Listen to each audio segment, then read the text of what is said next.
The following program is an MLWRadio.com production.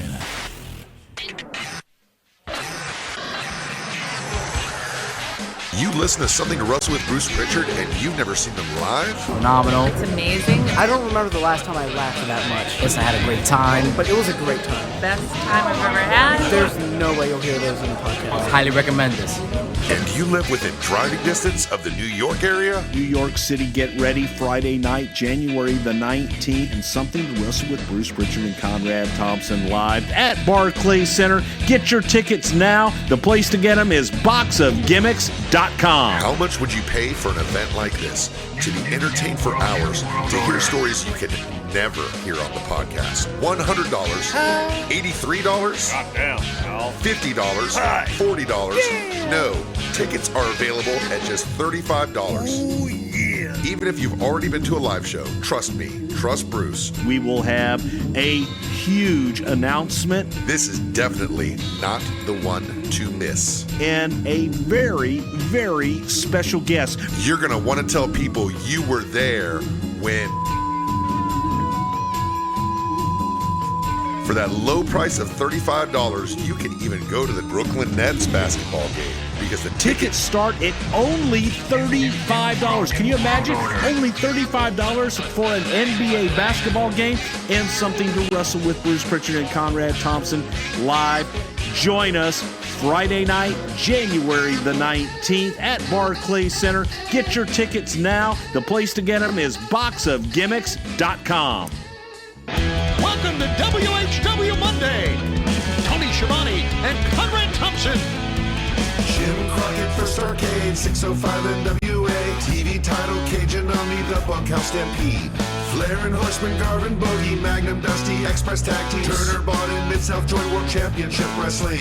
Talking about the great years of World Championship Wrestling, the NWA, and Jim Crockett Promotions.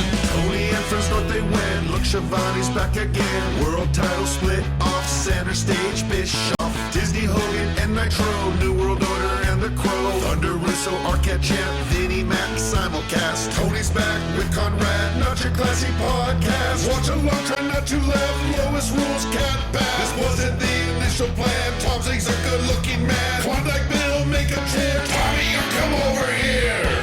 What happened when? WHW Monday. And now, let's go to the ring. And here's your co-host. Hey, it's Conrad Thompson. Hey, it's Conrad Thompson, and you're listening to What Happened When? Monday on the MLW Radio Network. And man, have we got a special treat for you today, Mr. Tony Schiavone. Tony, what's going on, man? Hey, what's your name again? Conrad Thompson? My name is Roll Tide. Yeah, I had a feeling it was. I'd like to squelch the rumor that you perpetrated on Twitter that we would not do the show again. And I know where that came from. Well, I know where that came from. It was a rib, sort of like Georgia being in the championship game. Okay, so let's get into it. We're going to be covering Sold Out 1998. We're doing our favorite gimmick. It's the watch-along routine. We encourage you to fire up your WWE Network. We're going to get a countdown from a friend in just a minute. Go ahead and press mute on your remote, and you're going to enjoy Sold Out 1998 with us. It's hard to believe this was 20 years ago, Tony. Well, it feels like 40 years ago. When I watched it earlier in the week, I thought, yikes, that was a long time ago. But, 20 years ago. And as we go along here, you'll see a lot of guys who are no longer with us. You'll see a number of guys who probably should not be with us any longer, but they're still hanging out. So it was, 20 years ago, January of 1998. And it was in the Dayton Arena. Or the Hare Arena in Dayton, Ohio, and it was one of those. We were really hot at that time, weren't we? Oh, the hottest of hot, man! The hottest of hot. The hottest of hot. I mean, seriously, you're right on the heels of the biggest pay-per-view in the history of wrestling, besides one or two WrestleManias, and that was less than a month ago. And here we are back again. We're sold out, of course, and everything you touch is gold. We're still a few months away from the real push of Goldberg when he wins the world title, but 1998, man, it's hard to argue is just a banner year for WCW. I don't think there'll ever be a year where a company besides WWE will do as well as WCW did in 1998. Thought we had a cool logo too, and I thought that maybe that we messed that up because, we went to the exploding vagina logo, but I like the WCW NWO logo that we used for that. I liked it as well. And I think, it's time for us to get a little help from our tag team partner here on the show. Uno, duo, trio. That's Latin. Okay. How about just I don't know. Okay, 1, 2, 3. Play. From the headquarters of Turner Broadcasting, it's holy shit. Look at this guy. Talk, you motherfucker. Okay. We are welcoming you to Sold Out. 1 year ago, the worst pay-per-view in the history of professional wrestling. And now we're going to try to fuck that up even more. Eric Bischoff.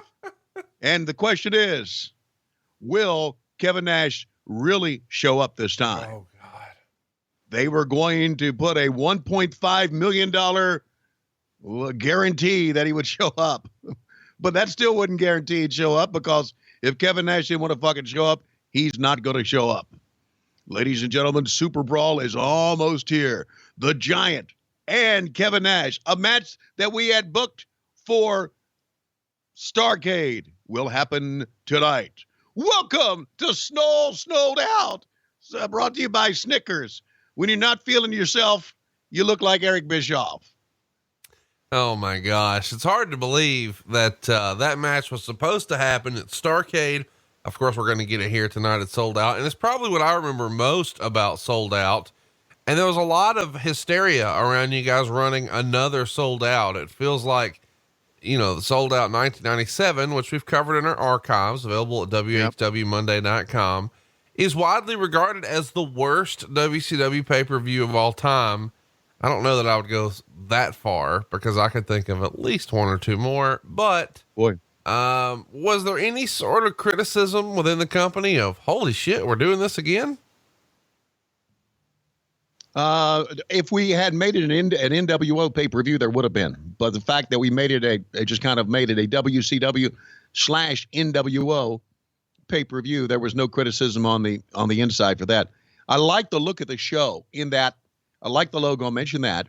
And as we go along here, I look pretty good there too in black, don't you think?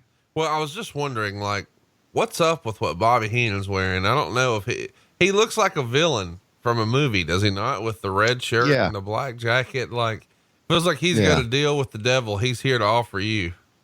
Yeah, he could have been in one of those old time Universal Studios monster movies, and could have been walking around saying, "Master, Master," shit like that.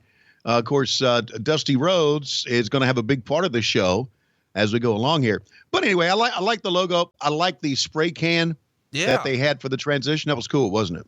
I like there's a hand that appears on the left of, I don't know if you saw that, but there was a hand on screen giving you guys a cue. Right. It was clear as day on camera. That's so WCW. I love it. Yeah. Well, they were giving us a hand job. How about Dusty Rhodes buttoning the top button?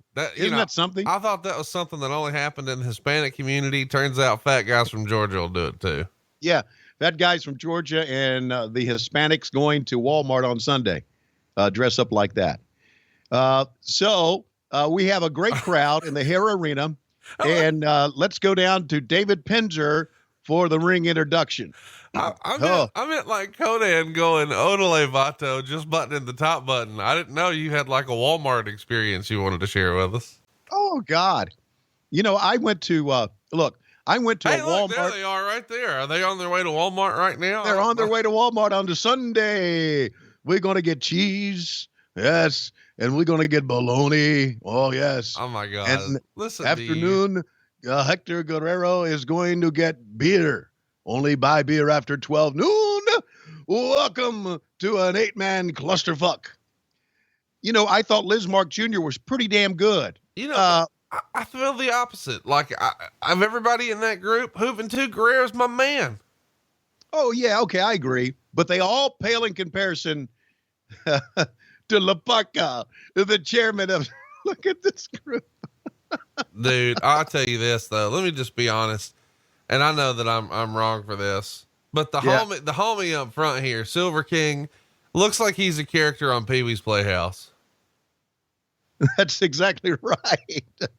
As a matter of fact, here comes Laparca. Look at Laparca. Laparca really feeling his gimmick now, isn't he? And what the hell is El Dandy doing in this thing? Who are you to doubt El Dandy? What? El Dandy? Everybody else is dressed up, and they got a guy walking in who is called El Dandy. Oh, and by the way, you may notice, if you've been following along here, that prior to this, we called him Super Callow. But during this show, we were reminded he was Super Calo. Oh. Remember that. Calo. Not Callow, Calo. And Super Calo is going to be part of a super clusterfuck that we're going to have here in a moment. Now, remember, we've got luchadore tag team rules, which means you don't have to tag a man for him to come in. You don't have to sell shit. And it doesn't matter when the match ends because no one knows what the fuck is going on anyway. Wow. And that are the rules of the luchador 8-man tag. We should remind you here that this is Dayton, Ohio, as you said. It really is sold out. We've only had 4,383 tickets sold because it's a small building. But in the very first hour that they went on sale, they sold 115 grand worth of tickets. WCW is hot, man. Yeah, WCW is hot, but I remember talking to Gary Juster about this. And Gary wasn't necessarily involved in this. And I was saying, Gary, if we are red hot and we sell out the MCI Center, why wouldn't we go back to a bigger venue? Thank you. I like Dayton, Ohio. We always did good business, but man, MCI Center, Starrcade coming off our biggest one. Let's go to, hell, we're not too far away from Indianapolis. We're not too far away from Chicago, really. Why not Pittsburgh? And I know you just can't pick them like going to McDonald's and say, I'll have a United Center to go. But I just thought this was not the right venue, but it looked pretty good in the back. Speaking of looking pretty good, as a kid, man, Psychosis was one of my very favorite luchadors. That top rope leg drop was something else. I dug the mask and the hair set up. It just felt like he was one of the cooler luchadors for me. Really? I always thought the coolest luchador was Laparca. Oh, no doubt. Yeah. And of course, Juventud could do a lot of stuff and this is just acrobatic bullshit is what this is. Power slam. It. By the way, I love it. Running up his chest like that, very Matrix-like. I think it's cool. And, I guess we should say, even though I'm bragging about how Laparca is the coolest luchador, am I alone in thinking that Rey Mysterio's in another category? Like, I don't consider Rey Mysterio even a luchador. He's another level. When I think of the way these guys are positioned on the card, Rey Mysterio is a special attraction beyond the way WCW is presenting the rest of these luchadors. Yeah, I agree. In other words, if Rey Mysterio Jr. had been booked in this match, we all would have said, what the hell's he doing here? Yeah, that's exactly right. And I know that's ugly and maybe it's not considered of the other guys, but the way WCW had presented him he was a big star. Yes, he was a big star. And of course he is as we bring you this event, he's the WCW Cruiserweight Champion. See, Lismar could do some great handspring, backflip, bullshit things. Wow. And how about that backbreaker out of that? 1, 2, and a 2 count. Man, how about Charles Robinson? He needs to clone himself here. There's so much shit going on here. I know that you didn't really appreciate this style of wrestling, but man, this is the way to open a pay-per-view right here. Yeah, you're right. A lot of stuff. I have now kind of moved on, Conrad. I've moved on a little bit from not appreciating this. I did a match recently on MLW's 0 Hour, and it was, I don't even remember who it was, but it was damn good. What the hell was it? Ray Phoenix and somebody else? Well, I'll tell you what, great. It's so great that it's left you speechless, and you can check it out over at MLW.TV. And El Dandy here is a bit of an internet legend. And of course we know that Chavo Guerrero is going to go on to be one of the most underrated performers in the business. He's still very young in his career here. What's your favorite El Dandy memory? You ever hear about El Dandy hanging out with Klondike Bill? No, I didn't, but you said he's become an internet legend. So you need to chat me up about this. What, well, Well, there's a lot of rumor and innuendo about him peeing on girls and whatnot. Really? Yeah. Is that a thing they do? Luchadors do? I think it's a thing wrestlers do. Well, did he do it on purpose? Yes. Okay. And there's lots of rumors about a certain WWE diva that involved Mr. L. Dandy. And of course, during a promo once with Mean Gene, Bret Hart famously dropped his name, and Mean Gene sort of questioned him. Look at this is so well done. Everything La Parka does is more interesting. Yeah, I know. Now I love this, right? A catch, and then he's going to strut with the man in his clutches. And then quiver the old knees. How can you not like that? It's like La Park. Look, I don't know what's going on here, but I know that I'm entertained by everything that Juventud does. Right. Is Juventud maybe the luchador with the most personality who never got a major WCW push? It feels like the whole juice thing he was doing. That's good stuff. Yeah, I felt like he got more of a push than he had more of a push than El Dandy or whoa, man. Liz Mark with a clothesline, man. This is good stuff, man. Good bumps. Guys are taking good bumps, but again, sell something. You see Juventud selling a little bit there, but they're doing spots for the. And I know I'm old school, but they're doing spots for doing spots. I'm glad they got Charles Robinson doing this. Charles Robinson is the man. Yeah, he's the size of the luchadors as well. Dandy. Oh my goodness. What do you call? Do you call that the urine wrap? Put him down. You didn't catch that, did you? The urine wrap. Urine wrap. Okay. He had the legs over top of him, wrapped it around his head. That's what I was talking about. I need more El Dandy stories. 1, 2, and a 2 count. And Silver King comes in. Silver King, to me, I don't know. He looked bigger. He looked fatter. He looked a little chunkier than a luchador should look. Hey, I don't know why we're talking about Dave Silva like this. He does a great job with our graphics. It's really not fair for you to be picking on him like that. I said chunk. I said chunky. I said little fatter. I say little fatter. When I was talking about Dave Silva, it would have been a lot fatter. I was told recently that I was actually corrected, I guess. I don't know what all these words mean. I'm from Alabama. I'm a hillbilly. But I was told that he wouldn't be, if Dave Silva were a luchador, he wouldn't be Super Porky. He would be El Gordo. I don't know what that means. He really was. I think I'm kind of rusty here. We haven't done one of these. We had last week we had Thunder, where we just talked about it. 2 weeks ago we had our year-end show, and then so it hasn't been since Starrcade, since we've looked at a match. That's right. Together. Yeah, that's right. 450 connects. 1, 2. No, La Parka made the save. Oh man, La Parka made the save. Thank God La Parka made the save, so this match can go on a little bit longer. Let me tell you, whenever I see La Parka's outfit here, I think of the villains from Karate Kid, don't you? Really? Yeah, when Johnny and all those guys dress up as skeletons or whatever, and they're messing with our hero. Right, I got you. That was back in your ute. It was as my ute. And how about Psychosis here going to the top rope? I absolutely love this move. Mm-hmm. Probably not good for your future, but good for my entertainment. Yeah, absolutely. And he didn't catch him with the leg across the throat. He caught him with his ass across the face, and Snapmare's over, and a tag is made. And here comes our favorite. La Parka is going to be, I hope, coming in soon. Didn't they make a tag? Oh, yeah. Of course. It's Luchador. It doesn't matter. It's Lucha Libre 8-man. There you go. And they're going to throw him on the outside. Boy, fans are really mugging for the camera here. And here, I guess the tag has been made. Super Colo taken over by Silver King and a drop kick. I always wondered about the origin of the name Silver King. It sounds to me like a company that makes, I don't know, freezers or refrigerators. Holy shit. These guys are pulling out all the stops here, man. Who the fuck are you to doubt El Dandy? Oh my God. Hoovie's going to use Liz Mark Jr. Wow. Well, yes, sir. And fans standing up, clapping.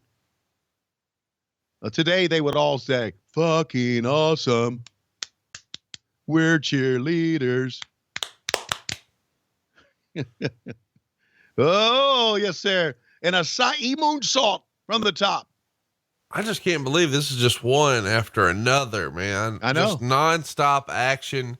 What a difference from Sold Out 97. We are off to a barn burner. I know a lot of you guys enjoy the show here by just listening to Tony and I. Go out of your way to watch this opener for Sold Out 98. These guys are working their ass off, pulling out all the stops. It's got to be something that you're proud of if you're a WCW fan. Oh, and there's a 1, 2, and a 3. Just a regular old, bulldog, not a bulldog, but a Tornado, DDT off the top. Tornado DDT, that's right. Tornado DDT, yeah, and, gets the win. Juventud is sliding in there with La Parca, and there goes the chair. Yes, of course. This is my favorite part. I'm going to hit everybody. I don't give a shit if you're on my team or not. Yes, sir. El Dandy clapping around. Woohoo! I love it. And why not? I'm going to hit your ass too. Woohoo! Yes, sir. This is my favorite part of the match. I wish he might have just hit Charles with it too. La Parca has laid out everybody. I love it. And if you, I would say go out of your way to watch this, but you may want to just get up a DVD of Cirque du Soleil too, and that may entertain you with the flip flop and fly that they do. We should remind you, the finish. I just love everything La Parca does. He's hilarious. The finish, of course, does not come with Juventud's 450, which we're seeing a replay of. It actually comes from Chavo delivering the Tornado DDT onto one Psychosis. But who the fuck are you to down, El Dandy? maybe one of the highlights of the match. I should say Meltzer gives this thing 4 stars. He says, not only was it great action, but it may have gotten the most heat of any match on the show, which is no small feat considering who all was involved. So a really big deal here. Whoa. Explain in the context of this match, the term heat. Well, I think just, the fans were standing, they were into it. Okay. Reaction. All right. Yeah. I don't mean that anybody hated anybody or cheered for anybody. Just look, everybody's on their feet and it's the fucking opener. Yeah. So what, and I don't want to make this another, we've done a lot of this. What Meltzer has done here is misuse the word heat, the term heat. Did you see all the gold necklaces in the front row of Dayton, Ohio? Yeah. How about that? There were 2 dudes who looked like they had Mr. T starter sets in a serious way. And this is an interesting concept. We were going to do a show on the internet only. It's kind of ahead of its time, but it was going to be audio only. And it was going to be at the end of January. It was going to be from Boston, the Boston Brawl on the internet exclusive, only $7.95. And it would be audio only, which, you think about how much the internet's a part of everything and how things have developed. Oh, no, hang on a second. Speaking of internet, I want to let you know that I've got a new issue coming out and a new thing about the 1-900-909-9900 number. I need a new kidney. So I invite you to call 1-900-909-9900. Call now. You might get your parents' permission. If they've got a kidney to spare, I'll take it. If your sister's got a kidney to spare, I'll take it. Only thing we got to worry about, 2 things. Number 1, do you have a lot of money? And number 2, does our blood type match? Call 1-900-909-9900. I need a kidney desperately. And as you can tell, I'm an old fuck who's drunk a lot. And that's all coming up tonight. We may just change kidneys out during the course of this show. It'll be a whole lot better than some of the matches you are about to see. Back to David Penzer. I say that because he did have his kidney replaced around this time. And they called it the new bean. The new... Ric Flair would always say, Gene, you ready to put that new bean to work? The new bean. Oh, I've got Tony Schiavone. So here comes the flock. And there's your man, fucking Kidman. Yeah, man. Yeah, boy. Kidman always scratching himself. Yeah, he's itching. He loved a woman who wasn't clean. Apparently, like he had, as we knew, Klondike Klondike Bill, see, look at him scratching himself. Klondike Bill back in the day had syphilis of the eyes. So it looked like that maybe Kidman was some pretty girls at ringside too, don't you think? Nope, I don't. You don't? Actually, no. How about the nipple shirts from Van Hammer? Scale of 1 to 10. How much would Klondike Bill have enjoyed wearing those? Oh boy. He really, you don't think these girls, you're from Alabama and you don't think these girls here are good looking? No, I know. Wow. It's kind of amazing. All right. This is going to be a Ravens rules match, I do believe. What's that? You've met my girlfriend. Why is that amazing? No, I'm not talking about your girlfriend. Your girlfriend's beautiful. I'm talking about if you leave your house and you go to your office and you go out to lunch or you go out shopping in Huntsville, Alabama, the women here in Dayton, Ohio must be every bit as good looking as the women in Huntsville, Alabama. No, I take issue with that. Okay. The only good, I mean, if there's a good looking girl in Dayton, Ohio, she's looking for directions. You know what I mean? I got you, buddy.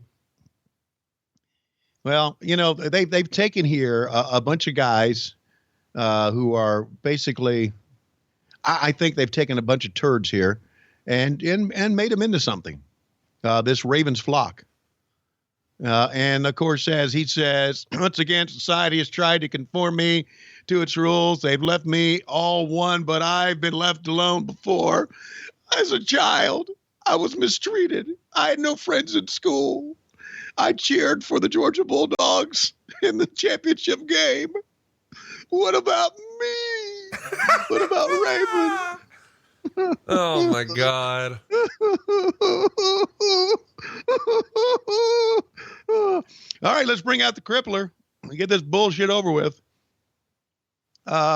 Anything that Chris Benoit did around this era was tremendous. We've talked about this before. No doubt. He was spectacular. And again, I go back to the old adage. You can be a great worker, but you also got to have a good partner to be able to work a great match against. I've seen Ric Flair back in the day try to work with the Junkyard Dog, and the matches weren't good because Flair didn't have a good partner to work with. That's just because JYD was not a good worker. Great star, but not a good worker. So in this match, Benoit, look at this. Scotty the Body, yes, sir. Scotty Flamingo, Raven, taking the fight right to Chris Benoit.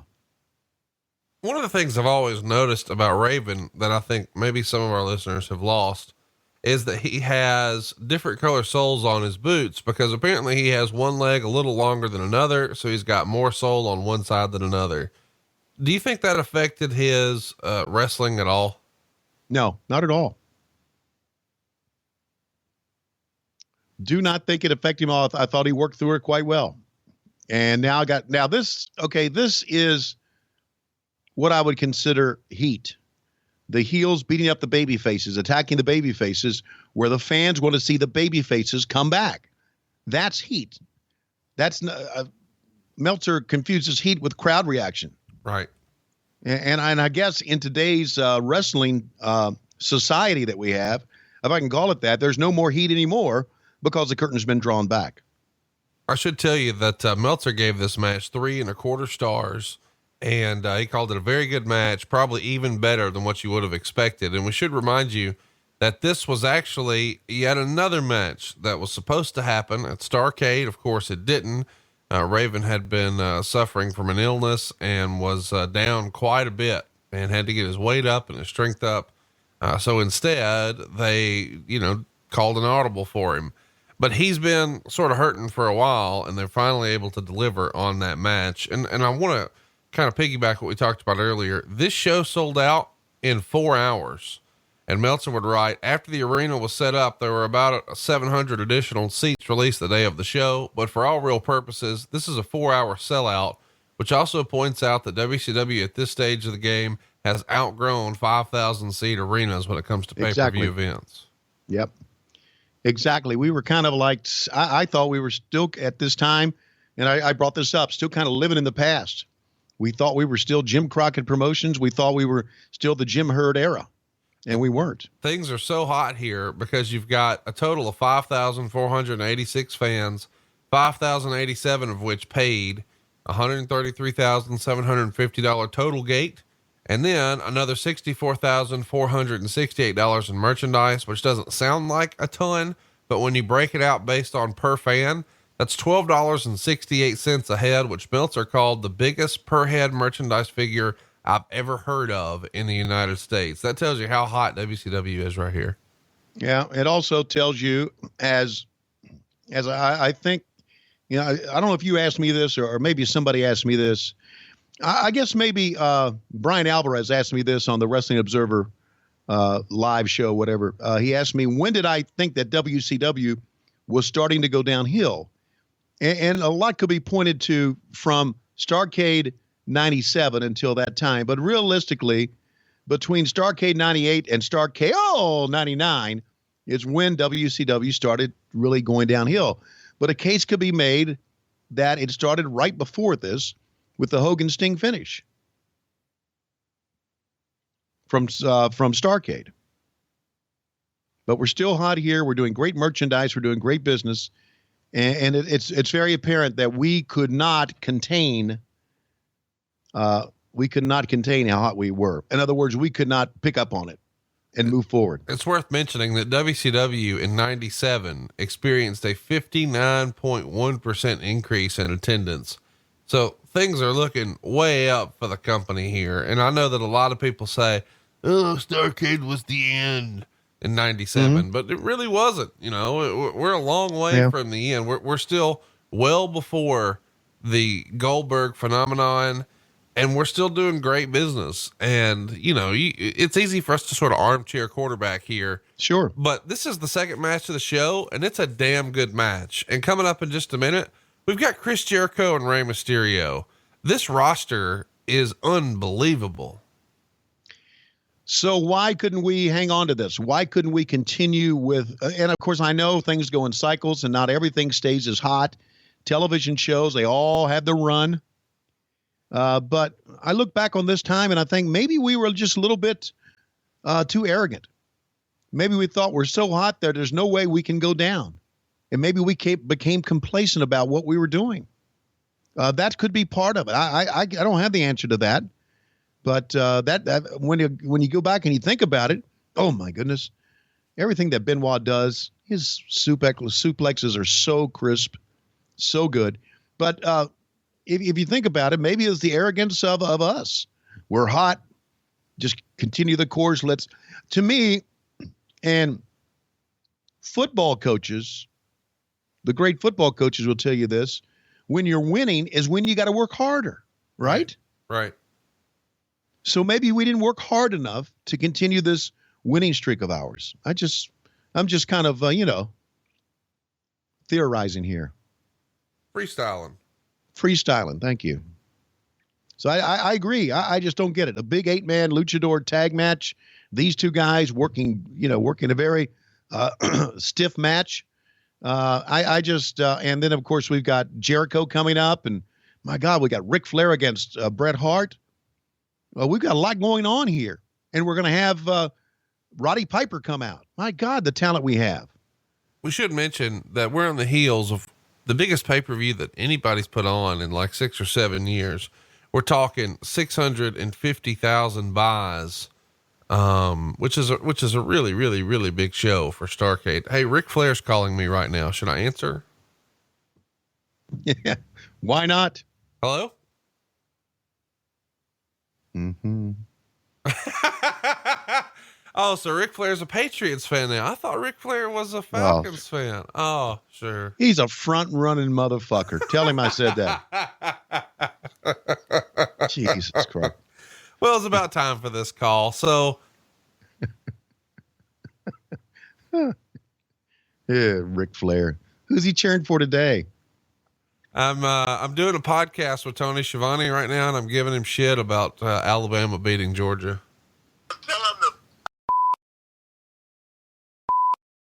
I did Tony's show yesterday at the Arena Tavern. That 92.9 bullshit. Oh boy. Oh my God. I'm going to start doing Tony's show regular on Wednesday night at the Arena Tavern. I said involved, I'll be a no-show every time. Hey, go fuck yourself. Oh my God. That's so great, man. I'll call you after a while.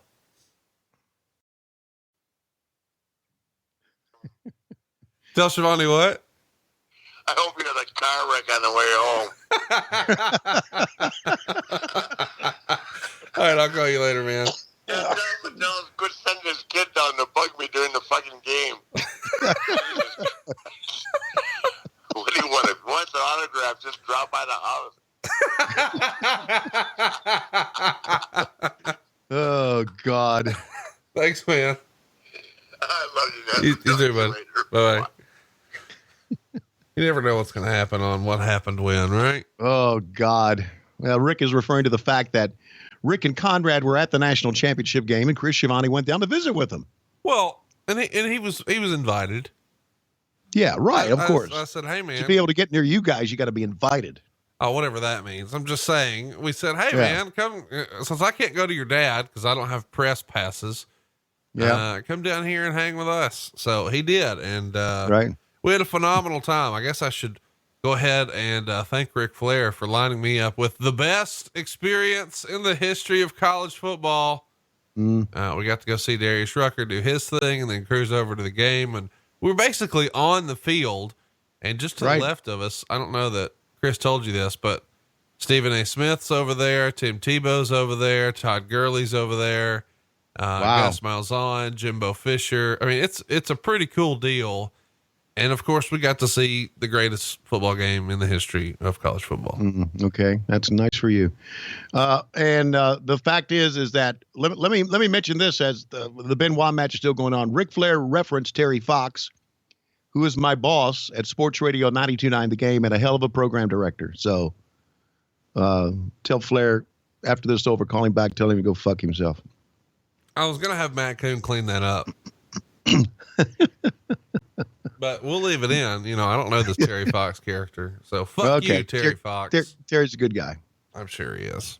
Good program director. And you've probably met him. I mean, you were at that station years ago when Flair did his 3 weeks of podcasting. Oh, listen to you. Well, I mean, if you're gonna do a podcast, and I don't know if we always do things correctly or not, but if you're gonna do a podcast, you're gonna have to say, okay, I'm gonna do it. I'm gonna stick with it. Okay, and I'm going to make it work. Not unlike Eric Bischoff. Can't be a Bischoff. Right. Or, you just can't say, I'm busy. I'll tape a segment while I'm driving to the airport, or I'll tape a segment when I'm in the bar. You got to make time for it. Okay. And I would send my son to Ric Flair's house if Ric Flair needs his something changed. I don't know. It could be. We'll see. So how about the finish here or something? with what's that? With Benoit and the crippler crossface, and the arm goes down 3 times. Mickey J calls for the bell. Raven has passed out, and there was no interference from the flock, which was something that WCW mandated. And then here comes Dean Malenko to take care of the often interfering Billy Kidman, 4-leaf clover for his troubles. Well, there was an issue on this, and they're going to show it in the replay. And this kind of like gave you a glimpse inside the mind of Raven, that when Raven was put in the crippler crossface, he was laughing, he was smiling, as if he enjoyed the pain, and he wasn't going to give up. He just enjoyed the pain so much that he finally passed out. I love how he's laying out flat here. Yeah. And meanwhile, Dean Malenko, would that have been Sick Boy? That was. I don't know if you've seen this, but in the house shows these days, if Dolph Ziggler totes a hell of an ass whooping, he has Charles Robinson carry him to the back, just like we just saw there with Raven. Have you seen that? I have not seen it, no. That doesn't surprise me because Ziggler's old school. I love this look by Dean Malenko. I'm serious. I'm a badass. Yeah, we know you better than that, Dean, in real life. I always did. If Dean Malenko's appearance on TV always did make me smile because he was a great worker, and I knew how much of a real funny guy he was, but he was just the complete persona. He was the Iceman. He was always serious. It's just funny. All right. We're going to see once again, and every time I see him do a flying headbutt, I just wonder. On a chair, too. I mean, on a chair. I know. And now we're going to see the crippler crossface. I do believe, and watch, he's smiling. Look. And he starts laughing. Yeah, he starts laughing, and I'm having a great time. I'm getting hurt. He's fully back on my neck, and I'm just going to go out. And Chris Benoit wins the match. Raven has a tongue ring. Did you ever consider a tongue ring? No, I never did. I have considered as we know, I have considered a tattoo, but I've been told that I'm too old now to get a tattoo. No, Luke Gallows and I disagree. It's time to get you tatted up.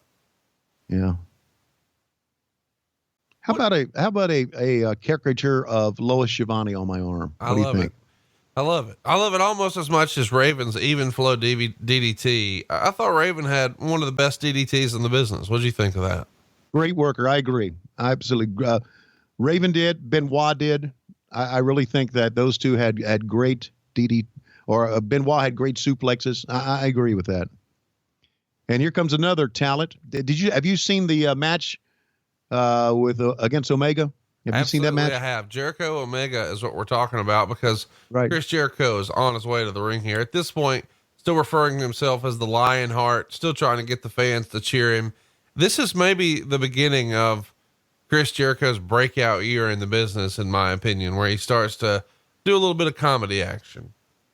Chris had such great presence in the ring, and you saw that as he was walking out of the ring. I mean, he could, he reacted to the fans, what I thought in a very unique way, as we know, or as we don't know, as we all assumed, a lot of guys wanted to be cheered. Baby faces wanted to be cheered. He was a heel, but he wanted to be cheered. He didn't like being booed, and he reacted to it. I thought he had great presence in the ring and just a tremendous, tremendous performer. And here we're going to see a match where what I'm thinking, what I remember, if I remember correctly, and Meltzer may have written this, Ray had to have knee surgery anyway. So this is what's going to get him into this. Right. So they're going to do an angle where they hurt his knee, and then we wouldn't see Ray for a little while because he needed knee surgery. And it shouldn't surprise you that Ray needed knee surgery. As a matter of fact, after what we saw in the opening match, you would think that every luchador that's ever lived needs knee surgery. But now we're going to see how the fans are reacting to. He's just very good. I mean, Chris was more than a wrestler. Chris was a performer. Great facial reactions and pointing to the fans and talking. And I liked everything he did. The mispronouncing of names where he would refer to Ray as Ron Mysterio Jr. Right. And listing off the different moves to sort of troll Dean Malenko and say that he was the man of 1,000 foreholds and every other move was an arm bar is some of the best stuff ever. Yeah. And he even called me Schiavone or Schiavone or something like that. Schiavone. Yeah, that's right. Yeah. And there are fans who still remind me of that, of what he, and so that tells me, again, we talk about work rate and guys being able to work. Jericho was beyond that because Jericho could talk and you remembered what he said. Jericho made a great analogy recently in an interview when he was talking about wrestling. And he says that in the WWE, wrestling doesn't fucking matter. Like, you don't have to be a great wrestler in order to be a top guy there. It's just not as important. And he sort of drew, and he's reaching here a little bit, but follow me. It makes sense. He says that WWE is a drama with wrestling as the background, much like The Walking Dead is not a show about zombies. It's a drama. It's about the characters, and zombies are the background. And that is what he thinks it takes to be a great professional wrestler, if you want to call it that, in WWE. And clearly that would have been the same here for WCW. Don't you agree? Oh yeah. Because, all right. And even before that, I mean, look, we know Ric Flair was a great wrestler, even though he's now a Patriots fan because they apparently won again. He's a front running prick. But the fact is that Ric Flair could wrestle and Jericho could wrestle, but you didn't have to be a great wrestler to be a star. Dusty Rhodes was not a great wrestler, but he was a big star because of his character. Macho Man Randy Savage was a little bit of both. A great character, and he could wrestle. Hulk Hogan, the greatest of all time, wasn't the greatest wrestler in the world, right? No. Yeah, but and so I agree with that. So now, based on that, boy, I'm getting fired up because we are now solving the business. Based on that, they have to have better character development to be able to make money. In other words, the reason you liked The Walking Dead is you identified with those characters. You felt them. You were concerned about them. They drew you in. I'm not so sure that the WWE has anybody right now that I really am drawn into and care about. And I'm not knocking their wrestling ability. I'm just saying, tell me a WWE guy that I care about. Now, you and I care about Charlotte because we love Ric Flair and we love that storyline. But do we really care about Roman Reigns? Great. I think he's a great performer, but I don't think they've done a good job of developing the character. I don't know about you, but I care a lot about Zack Ryder and Dolph Ziggler and Kurt Hawkins, and it has nothing to do with them listening to the podcast at all. Okay, but I don't think the WWE has done a good job of developing those characters. I think they should do more with Dolph Ziggler and Kurt Hawkins and Zack Ryder, and it has nothing to do with the fact that they listen to this podcast. You're so full of shit. This match is tremendous, and we're talking over it as Chris Jericho and Rey Mysterio. No, we're solving the problems of the business. Oh yeah, no, we're solving look. If Vince McMahon wants to sell the WWE, he shouldn't sell it to Fox. He should sell it to First Family Mortgage. Whoa, down goes. By the way, down goes. What? There's a real possibility that happens. Not First Family Mortgage, but Fox. No. You don't think? You really think so? I think there's at least a chance if they get anywhere near a UFC offer, Vince is out of here. I mean, I know there's no way Vince is out of there until he's dead. How far away is that? He's 70 something years old. Well, okay. He's going to have to die Vince is not going to give up this. Here's the thing though. When you have a sellout like that, like Dana White didn't leave the UFC, you leave him a little bit of minority ownership and he's still around. It's just, not all his money. He's got most of his money at that point. All right. If a TV network buys a WWE, they are fucked. It'll be the modern day TBS owning wrestling. But that opens up a huge opportunity for Ring of Honor, for New Japan Pro Wrestling, for MLW. There'll be lots of opportunity for those guys to sort of fill the gaps. I agree. And independent wrestling right now, to me, is bigger than it's ever been. If we're calling all that independent wrestling, anything that's not WWE independent, right? Absolutely. I mean, to the point that the biggest show that's happened in the history of the United States is going down on September 1st, All In. Cody Rhodes, the Young Bucks, Kenny Omega, and the gang are putting together a super show. That's going to be a huge success. It's going to sell out, Tony. All right. Well, I look forward to that. I really do. I look forward to it. And September 1st is a great time. Great time. All right. Meanwhile, back to the match. We see that the storyline here, and I love storylines during the matches. The storyline here is the knee of Rey Mysterio Jr. But also the storyline is that Rey is still fighting back. He kicked him with the right leg, not the left leg. He is hopping on one leg. Love great storylines within the match. And you can work around a knee injury. And Rey is showing that. And this is one of the things I think we loved about Rey Mysterio Jr. because he was smaller than most. Before he took off the mask, you couldn't tell how much fire he had in his face. But you could tell he had a lot of fire, even though you couldn't see his face. To me, that's a sign of a great performer. We're coming off of, I should remind you that even though Jericho's having a really good match here with an injured Rey Mysterio, recently on Nitro, Jericho lost by Tombstone. Look at that. Unbelievable flip into the aisleway with an injured knee. Anyway, Mongo got a win over Jericho on TV, which there's just no justice with WCW with decision makings like that. But he did throw a temper tantrum which is sort of advanced the storyline. So good for him. Right. Yeah, exactly. So again, the storyline here is more important than wins and losses. And I believe that. And now Jericho just whiffed on that one. Wow. Great bump. Absolutely great bump. And I give Craig Leather some credit. Well shot as well. Not that close to where you really couldn't, you could tell that he didn't hit his head, but far away enough to where it looked like he did. Now Ray goes up. Oh, boy. On the left knee. Very well done by both guys. Mysterio falls across the knee, and this is going to lead to the finish here by Jericho winning the Cruiserweight title. Calling some spots. I noticed more about calling spots than I've ever have.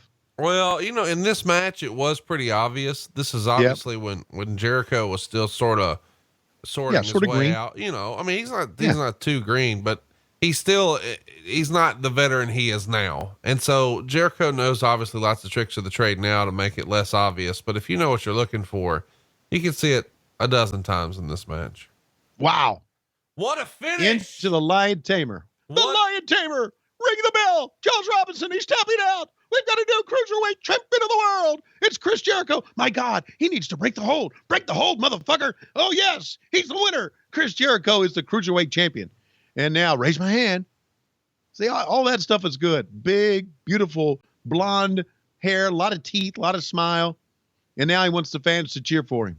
8 minutes, 22 seconds. This is Mysterio's last match before knee surgery. They're doing a really big deal here because he's having knee surgery done on the 28th. So just 4 days after this in Atlanta. This all comes on the heels of him tearing the ACL and a meniscus on January 6th in Rome, Georgia, and then aggravating it a week later on the 12th. But yet they still put the belt on him about 10 days prior to this, which is pretty nutty when you think about it. Either way, he's going to be out of action for a little bit. Meltzer gave the match 3.25 stars. What'd you think of that ranking? I would agree. 3.25 stars is about right. If you're going to give him 3.25 stars again, why not give him another quarter star? Why would you subtract it a quarter star from something like this? Love the heat. Now this is heat. Okay. This is heat.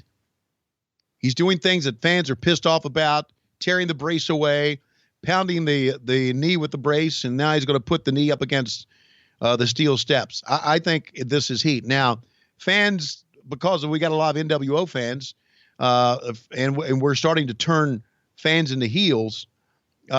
Maybe it's not the heat that it used to be back in the 80s, but this is what you call heat.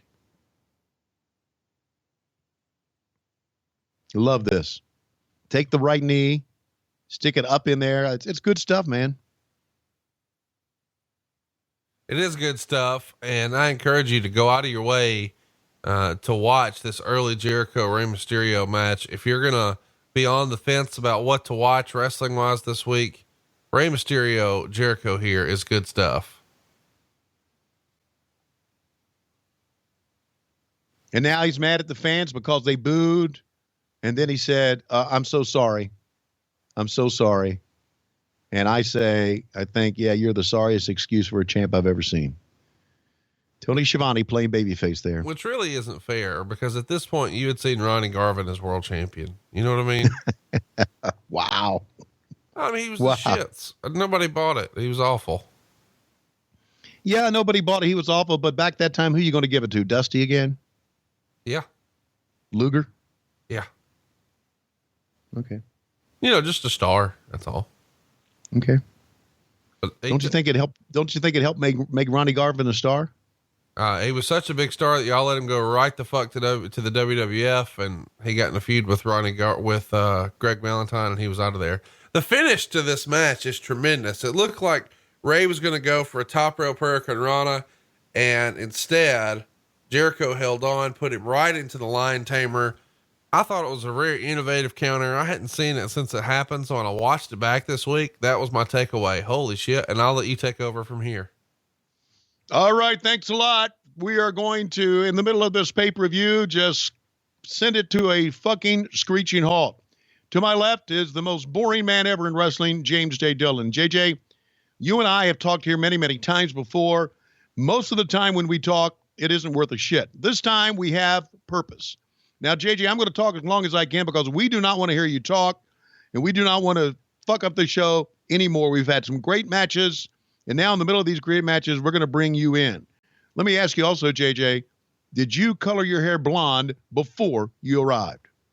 Well, I'd like to thank a 2'1" Rich Bikini, who does my podcast with me. We go back into the day and talk about, I can't remember what we talk about. Well, we go back in the day and we talk about Jim Crockett Promotions. No, I can't. No, not Jim Crockett Promotions. We talk about the WWF when you were back there. Yeah, that could be hey, look at that girl over there. Boy, do I need Ritalin. I'm not even paying attention to Gene. Are we talking about in WCW? Well, I do need to say this. I can't make much of a decision on my own, and I can't do a podcast on my own. I need 2'1" Rich Bikini to help me out. And I must say that of the 30 downloads that we get a week, my favorite one has been back when we were talking about in the days of Florida champion, not Florida Championship Wrestling. Hang on, let me think. We were talking about Jim Crockett. We were talking about Jim Barnett. That's right. We were talking about Jim Barnett. And I remember back in the days with Jim Barnett and Tommy Rich and all those. And I know, what was I talking about? Well, I think you were talking about the days of Georgia Championship Wrestling. And now, ladies and gentlemen, let's bring in somebody who will hopefully help this interview out. Here is Roddy Piper. Play the bagpipes. Here he comes. The rowdy one, Roddy Piper. By the way, you do know that under a kilt, Scotsmen wear nothing. You know that? I did know that. And have you put that theory to the test? Did you ever go pecker checking? You know what? I never did, but I can tell you this, that Lois Schiavone has a family is from Scotland. So she could, is it true, as we see Roddy Piper walk out? Whoa! He's a cutie. He's not, he's dead. Did you know that? But he was a cutie. Okay, he was a cutie. Okay, so as... tell her to pull up a chair. Let's get this going. Okay. Well, she can't pull up a chair because my dog sits in the second chair here, and I'm not going to have my dog vacate a chair for her. Are you still with me here? I'm still with you. Come on, have a seat, Lois. Let's do it. She can't hear you. So anyway, we're talking to Roddy Piper. The question was, do Scotsmen wear anything under the kilt? No. They don't. How do you know that? Free flag fly. Free flag. And Conrad wants to know, how do you know that? Did you reach up and under there and grab something one time?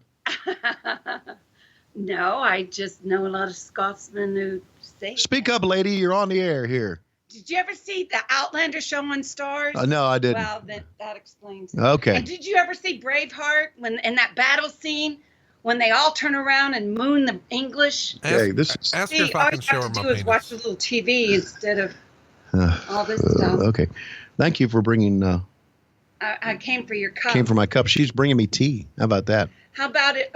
Ooh, gross. What? Tony. What? You got the bag still floating in it? That's what she said. Jesus. Okay. Thank you very much. So we're teabagging this morning, live on the air.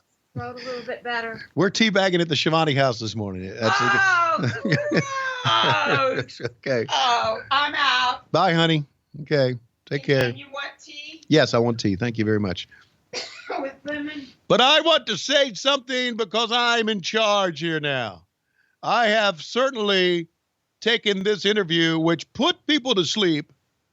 And I've seen Rich Bikini. He is 2'1", that put people to sleep. And now I am going to call everybody out. And I want to make a decision here because James J. Dillon is too old and boring to make a fucking decision. What do you think of the jean jacket with tuxedo shirt and wrist tape and wrestling boots and knee pads and a kilt? Is this the most interesting outfit Roddy Piper ever wore on TV? Roddy, Roddy was behind the scenes. Roddy liked to be as irreverent behind the scenes as he was in front of the camera. He liked to be so unpredictable and do things that would make us react. And so this is just a part of it. And now he calls out Sting. And here Sting comes out. He doesn't repel. From the back. This just feels...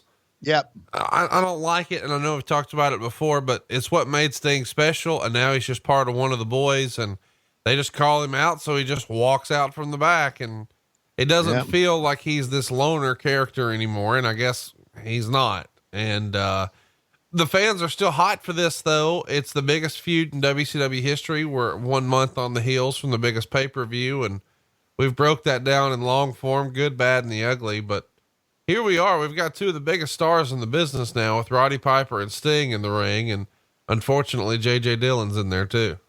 Yeah. We also got in there, probably the greatest stick man ever in Mean Gene Okerlund. So we've got a lot of stars in the ring, and now he is going to call out the NWO. And here comes the, I thought Eric was a great heat seeking missile, buddy. Yeah, when he really was. And I know we criticize people putting themselves in this position, but Eric Bischoff was doing a good job here. And you've got somebody to sort of take the bumps when you bring out Scott Hall, right? Exactly. So you got a great combination here. Bischoff, when he walked out, you wanted to go, fuck him, right? I mean, that's what you wanted to do. I think people still do that. I mean, I think that's what they said over his podcast, right? Yeah, I believe so. So as a reminder, the reason and storyline that Scott Hall's out here is because Scott Hall is due a world title match at Super Brawl because he won World War III. So he's supposed to have a pay-per-view world title match 1 month from now. And you can imagine Roddy Piper is about to yank the rug out from under him and say, no, instead we're getting a Sting Hulk Hogan rematch, which by the way, was doing monster business, including that Boston show that we teased earlier as being an internet special. They're going to go ahead and set a record there that had WrestleMania not been lined up to be there just 2 months after, it would have been an all-time Boston record. It was a record, but it only stood for 2 months. They're going to draw 18,759 fans and a huge gate to that Boston show. And they're doing it with this match specifically. This was the money match, was it not? It was the money match. And, and I know we criticized a little bit about Sting not repelling and Sting walking out, but since the fans bought it, maybe they were right. Maybe he didn't need to repel anymore. Maybe he didn't need to. And this is going to show, a little bit about the NWO maybe having cracks in its armor and the storyline furthering there with Scott Hall.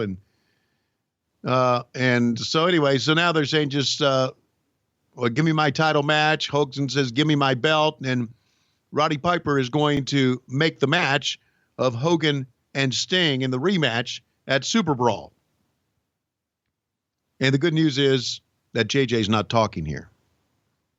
Well, because people aren't asleep, Right. That's usually the best indicator as to whether or not JJ's talking is just look in the crowd. If people are asleep, he's talking. Okay. Now I like what Piper does here. He takes the belt and we're all thinking, oh my God, he is going to give the belt back to Hollywood Hogan. And he does one of those, which I thought was really funny and really cool. You're the only one because not jokes are not good. Back then in 98, they were hip. Well, he was trying his best here. And at this point, the big gold belt looks as good as we've seen it in a long time because there's no spray paint on it. They've cleaned it up and, it's part of the history of that belt. It's hard to believe that belt had been around since 1986. I mean, here we are 12 years later and they're still using it here. So you're talking about guys like Ric Flair and Dusty Rhodes and Ronnie Garvin have held it, Ricky Steamboat. And now Hulk Hogan spray painted the thing multiple times. And Piper just did his not joke and the fans really responded. They really popped. As Dave Pincher would say incorrectly, that had a lot of heat. It didn't have heat. They just reacted. You mean Dave Meltzer? Did I say Dave Meltzer? Pinter? Here's what I like. You think that Meltzer confuses crowd reaction and heat. You confuse Dave's. All right. Let me tell you something, Roddy Piper. I've spray painted the belt. I have taken this company on my back. We've done more business anywhere else, and Sting is going to come in, and the fans are going to react just to Sting doing a gesture with his cock. What? And that's what we've become. Gesture with my cock, and the fans love it. Isn't that something?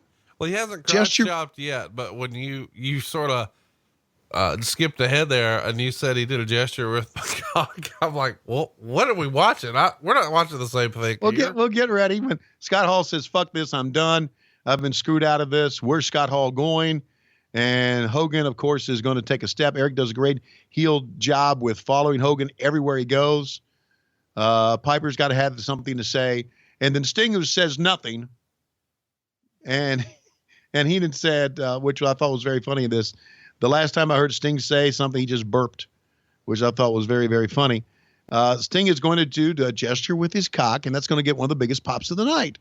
And that tells me that what the fuck, where have we come as a society? Where have we come?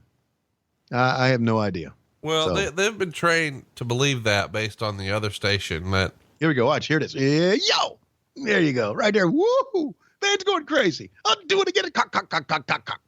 I'll do it again. Okay. In other words, suck it, and the fans love it. All right. Well, we've kind of slowed down this pay-per-view. Let's go back to the ring. And we've had some very good matches up until now. And let's see what we have for the fans here at, maybe not. Get out of the ring. Come on. I know we're going to the Cow Palace, and I know that Super Brawl is going to be a big event at the Cow Palace. By the way, if I remember right, we sold out the Cow Palace for Super Brawl. Did huge business February 22nd out there in San Francisco. And coming up next, we're going to have Booker T working with Rick Martel, who is returning after, I guess, maybe like a decade away. I mean, how long had Rick Martel been out of the business at this point? A handful of years? Not out of the business, but at least out of the limelight. Right. Well, Rick Martel back when I was in the WWF was the model Rick Martel. And then we didn't see that much of him after that. Here he comes, smiling. He's another good-looking young man. There's no question. Or maybe at this time at 233 pounds, maybe he is a good-looking middle-aged man. It's Rick Martel from Quebec. And he is going to face one of the true great performers. I think that I don't think anybody would argue this, in the world television champion Booker T. And of course, the Harlem Heat music, one of the best entrance musics that we had, I think. And watch, the flames. Holy shit, it almost burned his ass.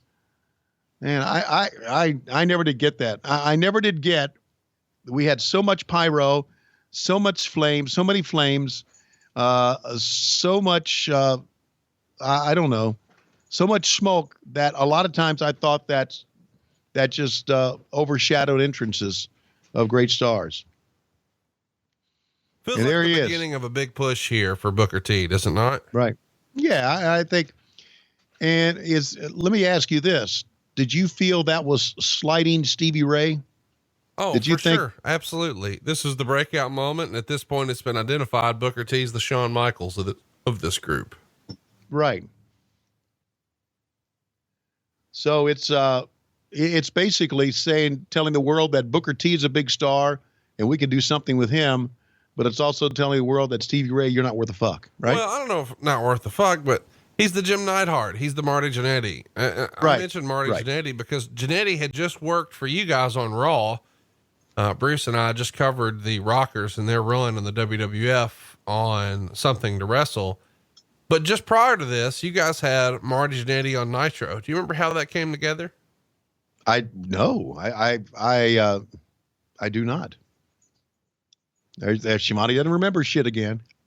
I feel like I should ask too, because not too long before this on TV, we saw Louis Spicoli wrestle Scott Hall on TV. And Scott Hall asked Louis Spicolli how old he is.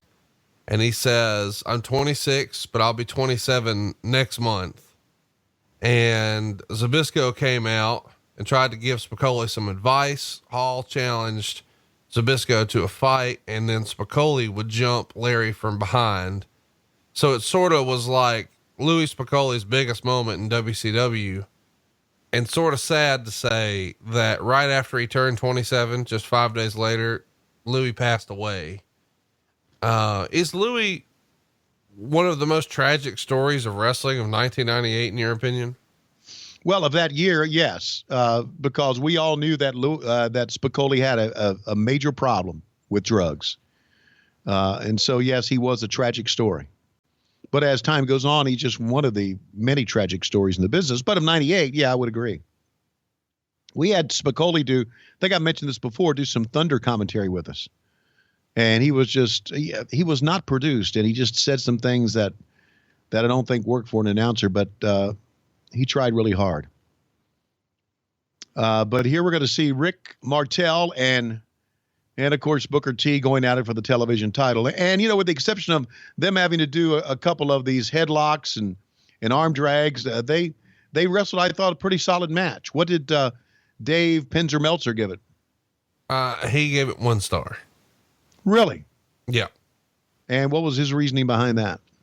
He doesn't like rest holds? He says, crowd was totally dead for these two. There was nothing wrong with their actual work. Only that Martel isn't flashy by today's standards and had no interview time to help him get over. Although interviews were never his real strong suit to begin with. He worked a subtle heel style, but it was so subtle that it was the kind of things that would get heat a decade ago. But these days, heels won't even elicit a few boos. And then, he just wasn't real high on it. He gave it 1 star. And well, listen, one of the reasons the crowd is really down here, Conrad, is they just seen Sting and Hogan. That's exactly in the right. ring. I mean, this is the death spot to be on this card if you're working in the ring. Right. So really, if you think about it, because as Meltzer had said, Martel had no time to do promos. It probably is the right match to put here. Unfortunately for them. Right.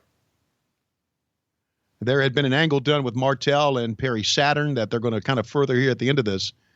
But I thought these two wrestled a very solid match. Well, there were. I feel like we should remind everybody listening that you can get a very solid shirt over at loisrules.com. And we've got a little segment we're going to cover here in a little bit about one of the shirts, but my favorite shirt right now is still the baloney shirt. I don't know if that's one of the top sellers yet, but it is the #1 shirt I get messages about. All of a sudden there has been a lot of new orders that I saw from Sucka's Gots to Know. What's your favorite shirt over at loisrules.com?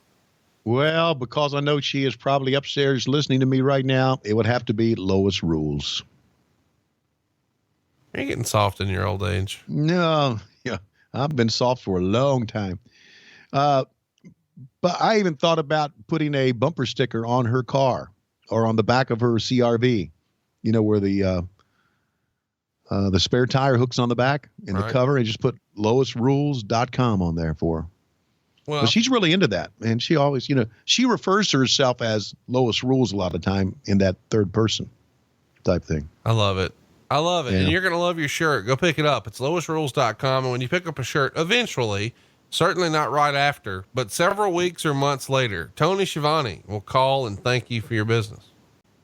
Yes, I'm 3 weeks behind right now. I've been trying to make 20 calls a night when I don't have a basketball game to do, or I don't have some traveling to do. I don't have to work at the radio station. So I've been trying to make 20 calls a night. Thank you everybody for getting the shirt. We're getting close to the wedding date. And the shirts and this podcast have meant everything to us. So if I haven't called you right away, for God's sakes, be patient. It's coming. And if you get a call that says no number or number not found, pick it up. It's me. It's not the IRS. They're not going to call you. They're going to send you a letter in the mail. Certified. Yes, they are. So there you go. Pick it up. If it is if it is,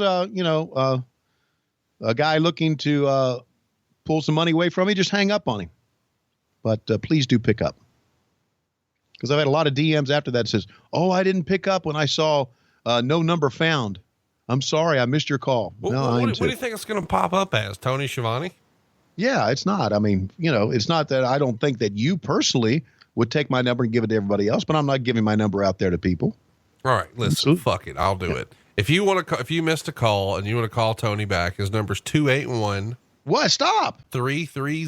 Stop, you motherfucker. 8004. Yeah. Oh boy. Yeah. Okay. So you win the national championship, and now you're cocky, thinking you can do just anything.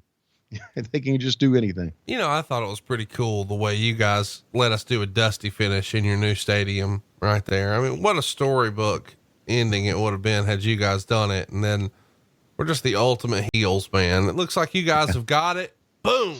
Nope.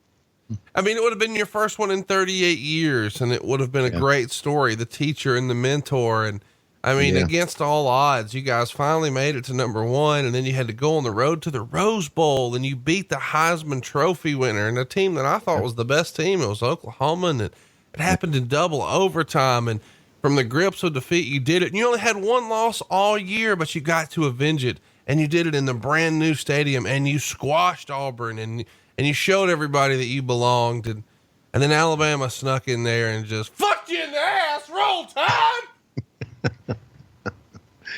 Yeah, I'm letting you have your fun. And then at halftime, it's 13-0, and it looks like, man, there's just no chance. I mean, this is Georgia's game to lose, because how could Alabama come from behind? They can't even string together a couple of first downs. And Roll Tide! Well, they could come from behind when they have officials in their pocket. Hypothetically speaking, what do you think Klondike Bill would have had to say? Because I know he was a Bulldogs fan. Yeah. What would he have had to say about the way Alabama put the beat down on him? He would have said to me, Tony, that was a tough loss, but did you see the cheerleaders? There you go. There you go. I mean, that's what's most important. That's what he would have said. And listen, I'm going to 1, 2. I'm going to tell you that, and I do. We've done basketball games at the Capstone, at Coleman Coliseum. Alabama has some beautiful women on their dance team, and beautiful women in their on their cheerleading squad. Am I allowed to say that? I don't want to offend anybody by calling a woman beautiful. No, yeah, you're allowed to say that. Okay, well, but they do. So Klondike would have certainly loved the Crimson Tide dance squad. Meanwhile, now we got a rest hold here, and the fans are, as you can see, across the way, as Meltzer has so aptly put, are not buying it. Also, we got security in the yellow shirts and the black shirts, making sure that people do not come by with their signs that are, how should we say, not that are obscene. So they're doing that, which I love when somebody comes by with an obscene sign or shirt and they yank it off of them. I love that. I feel like I should mention here that if you haven't already, you should go check out our January 1st retrospective about the history of what happened to when. I know lots of times when people see a best of show, they say, I've heard all that, but this is actually well done. Matt Kuhn, and maybe the best thing he's ever contributed to the internet wrestling community, put together a lot of clips from Tony and I talking about how we put the show together, some of our favorite moments in the show, things that changed. And we've got lots of listeners who chime in with their opinions and takes as well. But Tony, I got to tell you, we're really happy to have you back here in wrestling, man. Well, thanks, man. And my thanks to you, my thanks to Dave Silva, and my thanks to Matt Kuhn. And what amazes me about Matt Kuhn's work is that he can edit things together, music, and put things together, make it sound fluid while he's laying on the couch. Yeah. I mean, most people can't work laying on the couch, but he's never gotten up from the couch. That's right. So, even when his friend's dying. Yeah, I know. Well, so much for that. Meanwhile, back to the match. Here's the model. Can I say the model? Rick Martel. But Booker T, scissor kick on top of the head. Here it comes. Oh, that's it. That's it. But he didn't do the spin up breakdance pick up that time. But he's got him. Well, I think that That was a hell of a spot. They kind of slowed down. And here is the sidewalk slam. And we're going to raise the roof. Hell of a move coming up here, Conrad.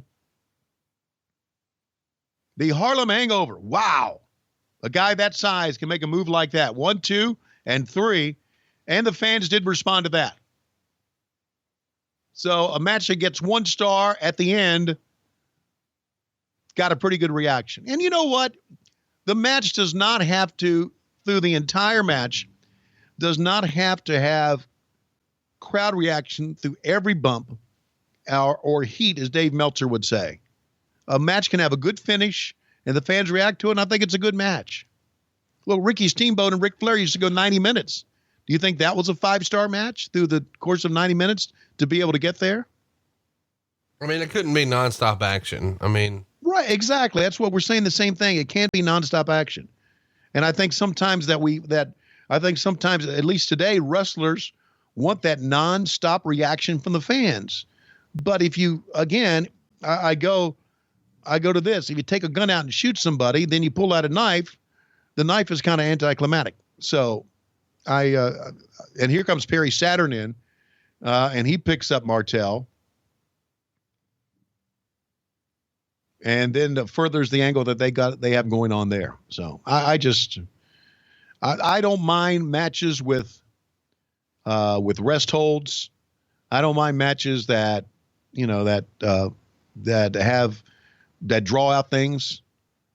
And I think if you got to have nonstop action, that you are watching the wrong thing. Great scissor kick, man. Wow. I always thought that thing's really got to hurt. And of course, a lot of things they do in wrestling really, really hurt, but the scissor kick really has to hurt. Why do you think the scissor kick hurts? Because of where it connects. It connects across the shoulder blades, and at the base of the base of where the spine and the brain connect. I just thought that's a very vulnerable spot.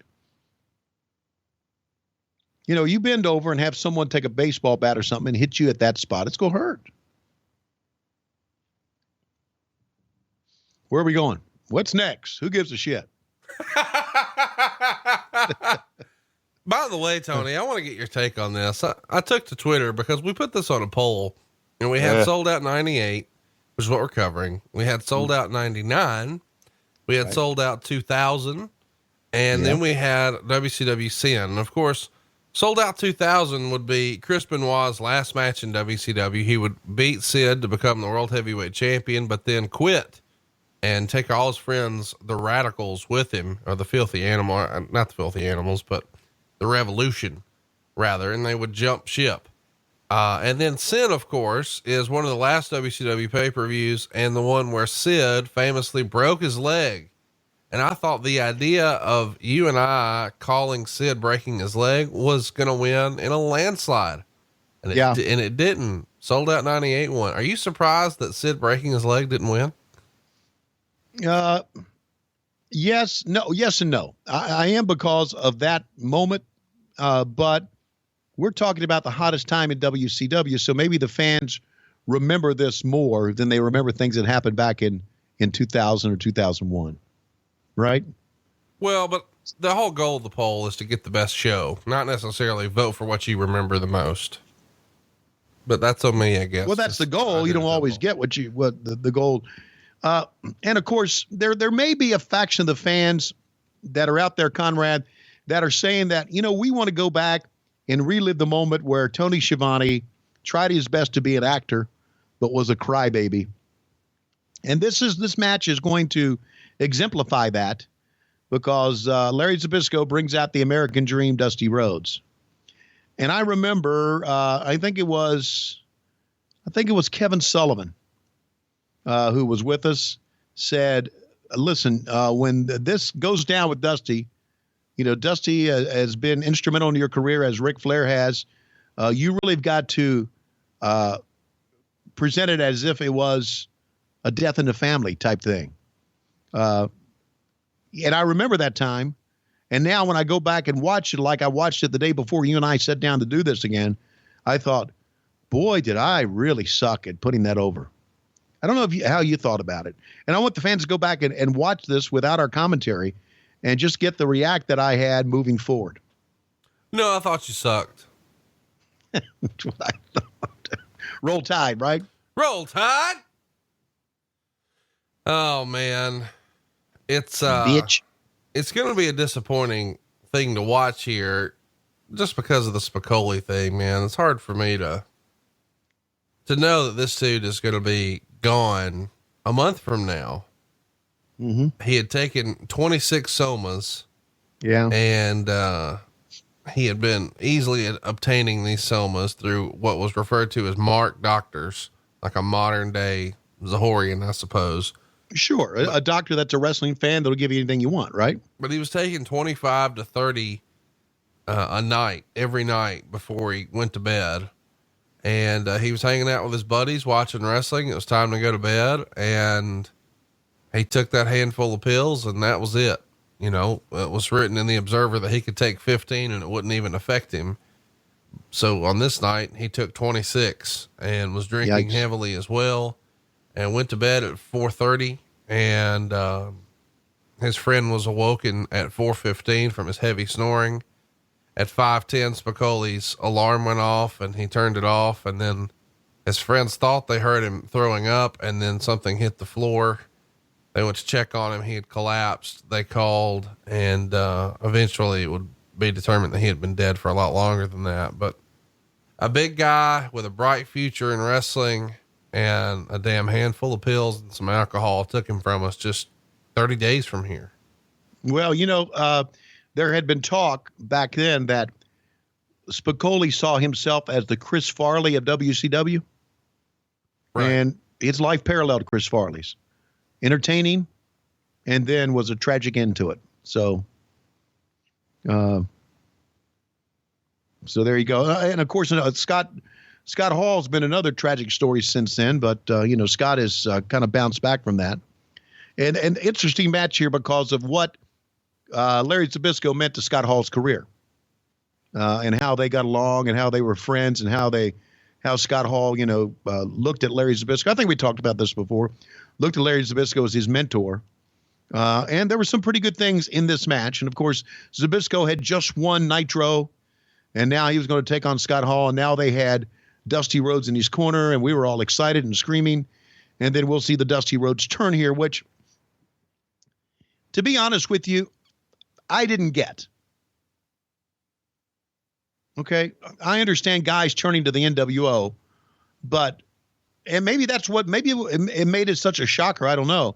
But if you think about it logically, why would a Dusty Rhodes turn into the NWO? Right. So to me, that there was no logic in that at all. But, you know how I was back then. Somebody said, hey, we're going to do this. And I would go, hey, great job, boss. Good job. Yeah. Yeah, man. You're smart. I love working for you. As long as I keep getting my paycheck, anything you say, I agree with. I feel like you do that sometimes on the podcast too. Cause I'll say, hey man, what about, and then you'll say, sounds great, Conrad. It's all like, God damn, this must've been what it was like in WCW. Well, okay. Now I say that because you come up with these ideas, and it just, I appreciate the fact that you think about this shit and put some effort into it. Meltzer, you obviously put a lot more effort into this stuff than I do. All right. What time do I need to wake up and turn on my Skype machine, Conrad? Tell me what time. You mean like 9 o'clock my time on a Sunday? What the hell?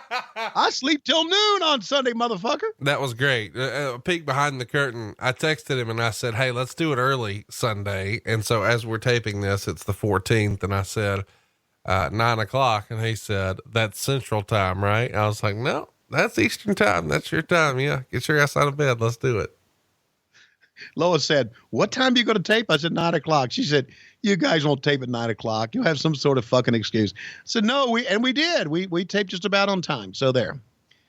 I'm usually an early riser, but we had some breaking news last night that kept me up, and we're talking over a big time payoff here because these guys have been teasing an angle for a long time. And of course we've talked about their storyline history and then of course their real life history. when Larry Zbyszko sort of looked out for Scott when he was young in the business. And this is Scott's opportunity to sort of pay it forward. And Meltzer would even comment that Zbyszko here looks to be in even better shape than he was during his wrestling career. That's interesting, because I always thought that Zbyszko always looked great, and maybe had a little bit more of a thicker midsection right here. But, you know, look, Larry kept in good shape. He really did. He worked out. You know, he never did, you know, eat a lot of junk food. And so Larry was always in pretty good shape for his age. And, you know, I know I've said this many times. I go back. If you haven't seen Larry Zbyszko's angle with Bruno Sammartino, you're missing one of the great angles ever in the business. So the guy knew how to work. He knew how to tell a story. You know, something I didn't know about Larry until I read the Observer here, because I guess I just never looked it up, is Larry's real name. Larry Whistler? Larry Whistler. What a great name. Like, to me, why would you get rid of Whistler as the last name and instead go with Zbyszko that nobody can fucking spell?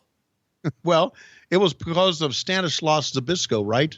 One of the great wrestlers of all time. But no one can spell that shit. Like, you're overestimating wrestling fans if you think that we can spell Zbyszko. Now, one person listening to this show right now can spell Zbyszko. And if you can, then go ahead and do your best at it and send your tweets to @TonySchiavone24. Don't send them to me at Hey, it's Conrad. No, you can't. Go. Yes. Yeah. ZBYSZKO. There are two Z's in it. All right. You got it, but you worked with him all these years. The people listening, they couldn't have spelled that until you broke it down. I should tell you that they're going to go 8 minutes here, and Meltzer would write, Rhodes has gained so much weight, and he looked like a cross between Mark Madden and the late Adrian Adonis. Wow. Of the match, he says, for an issue that has drawn so much heat for so many months, it was almost eerie, the lack of heat once they got in the ring. Wow.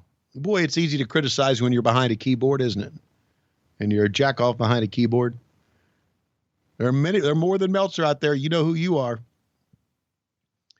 The real heat in this match, if we can use Meltzer's term for heat, the real excitement of this match came when Dusty Rhodes came in and sent Louis Spicolli crashing with those elbows. That's when the fans really got into it. And again, you just cannot have excitement throughout the entire match. I thought they did some great things.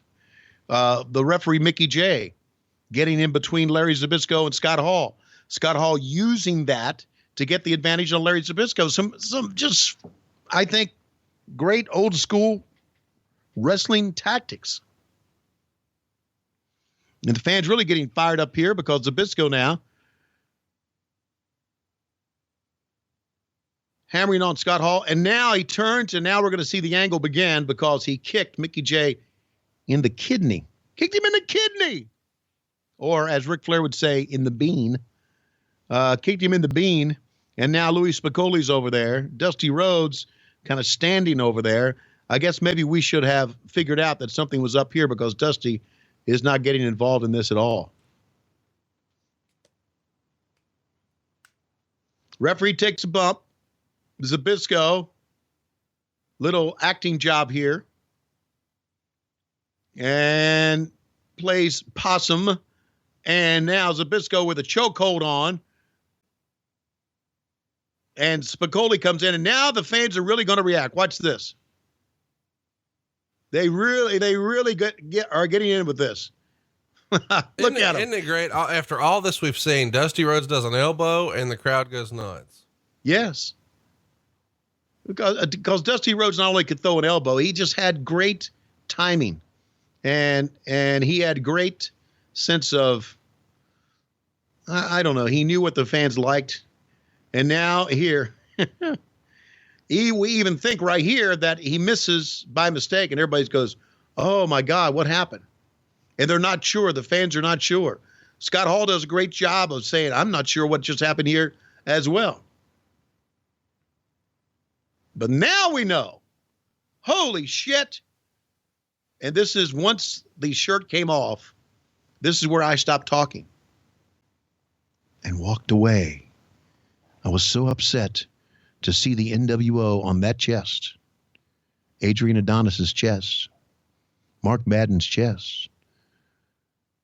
And then I was so upset to see that I had nothing else left to say. Well, what's the logic behind him giving the elbow to Spicoli a few times? Spicoli taking a bump, and then he comes back in and Spicoli's too sweet and dusty. I don't really follow that. I don't follow the entire angle. Not with Dusty Rhodes doing that. And I agree. I guess it is to make you believe, just to make the swerve even deeper, right? To shock you even more. Once he attacks Spicoli, you realize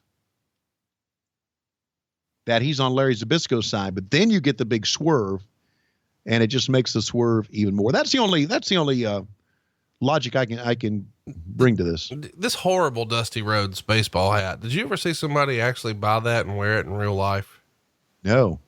You got it? No, I'm just saying, like, it's the fucking worst hat in the history of wrestling, and it's no surprise that you guys didn't sell any fucking merchandise. That WCW hat? That was the same. Yeah, that was the same color as our WCW stock car. You know, our NASCAR car was purple and gold. And WCW back then. Stop talking to the camera. So Larry's unsure what happens. Larry gets the win because of Louis Spicoli's interference. And now we're going to have a couple of minutes of Tony Schiavone crying. To the point we've got to bring in Mike Tenay because Dusty's gone. And today helped out. So didn't like it. And I didn't like it back then. I didn't, not because I didn't like the fact that Dusty had turned. I just didn't like the way the whole thing was set up. Right. So. But here we are 20 years later, and I love life. And I love you, Conrad. I don't necessarily like your cheating football team, but I do love you. And I like the fact that Ric Flair can call this broadcast and say bad things about me. And I like the fact that our fans out there who have been helping me out with the wedding watches more wrestling now than ever before. I think there is no question that you and I have, look at the fans react on this replay. I don't think there's any questions. You and I have helped out the WWE network tremendously. You know, they have put on the WWE network now, Mid-Atlantic Championship Wrestling. Gotta think we had a hand in that shit. You damn right we had a hand in that. You damn straight we did. So, I don't know. I think maybe that you ought to have some of your lawyers contact Vince and say, hey, is there anything else we can do for you? Because we are obviously helping you out a great fucking deal. So we are.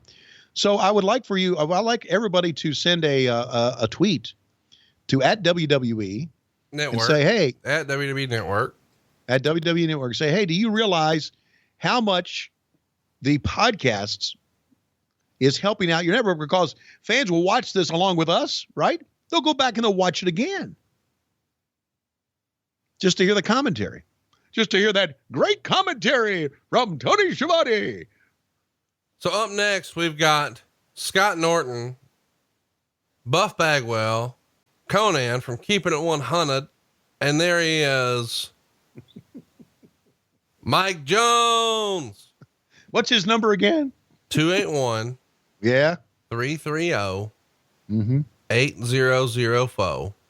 Okay. Hit there Mike he is, Jones man. up on the low because Mike Jones is about to blow. Hey, so are you in the loop on Mike Jones? Listen, if there's one thing that fans have realized listening to this podcast for almost a year now, I ain't in the loop about much of anything. Oh, well, let's smarten everybody up because we should mention that Buff Bagwell was the inspiration, as a reminder, to get you a part-time gig on cowboysforangels.com. Now stop that shit right now. Your profile is up right now at facebook.com/WHW Monday. Did you see your profile that Chris McDonald made sure was posted for all to see? No, I'm not going to look. I'm not going to look at stuff like that. You didn't look at it. No. That's just That's bullshit. Okay. But would you look at it? Would you just look at it? Go to facebook.com/WHW Monday and just look at it. No, I'm not. I'm not looking at it. If I'm looking at it, I'm a party to that bullshit. Okay. All right. Well, I'm going to tell you, I thought he did a great job because he referred to you, your stage name, your dancer name, your entertainer name. Are you ready for this? No, I'm not. Low key big hog. I thought that was pretty good. Yeah, that's funny. Yeah, McDonald is funny. All you motherfuckers are funny. Ha ha ha ha. Ha ha ha ha ha. Let's get Tony Schiavone laid because he hasn't been laid since like 2001. It's true. It's true. Yeah. So let's get Tony Schiavone laid. Well, Not I don't a know if you chance. saw, but the number, if you'd like to book Tony, is 1-900-999-9900. Wait till you. 9900. Thank you. Wait till you get to my age, dude. It says, Wait till you get to my age. Okay. if you choose to spend your evening with Mr. Big Hog, you will be treated to the greatest night in the history of your life. Starting with a romantic glass bottom boat ride, followed by a luxurious cat bath. Enjoy a private jump rope lesson and finish off the evening with a marathon of Tom Zink's greatest matches as the tape machines are always rolling with low key Big Hog. Yeah, you got to be with me 2 hours because it's going to take about an hour and a half to find the button in that fur coat. Is it that bad down there? Yeah. You wait till you get my age. But when you get my age, I'm going to be dead. I know that.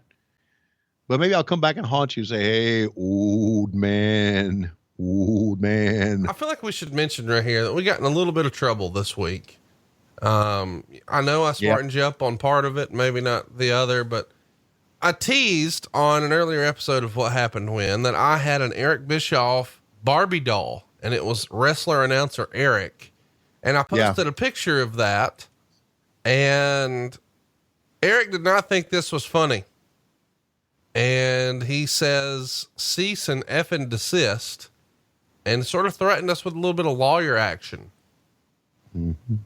Threaten you.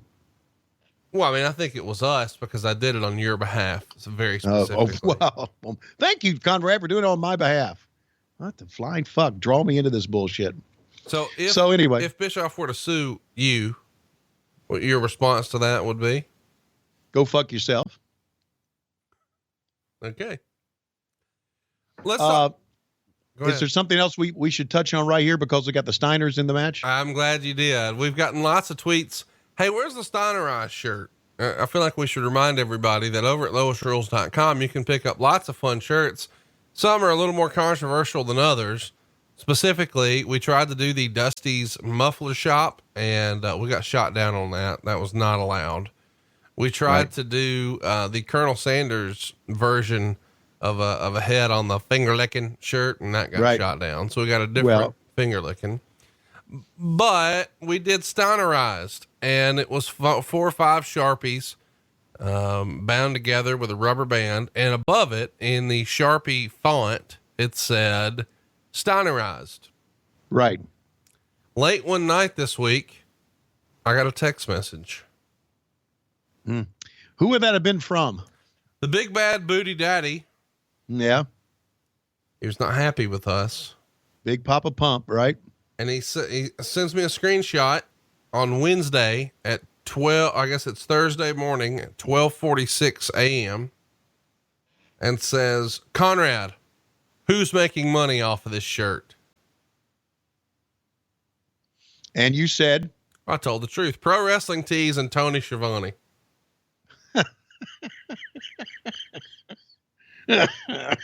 Oh, good. Do you want me to get them to take it down? And he says, yeah. And the money they made off of my name.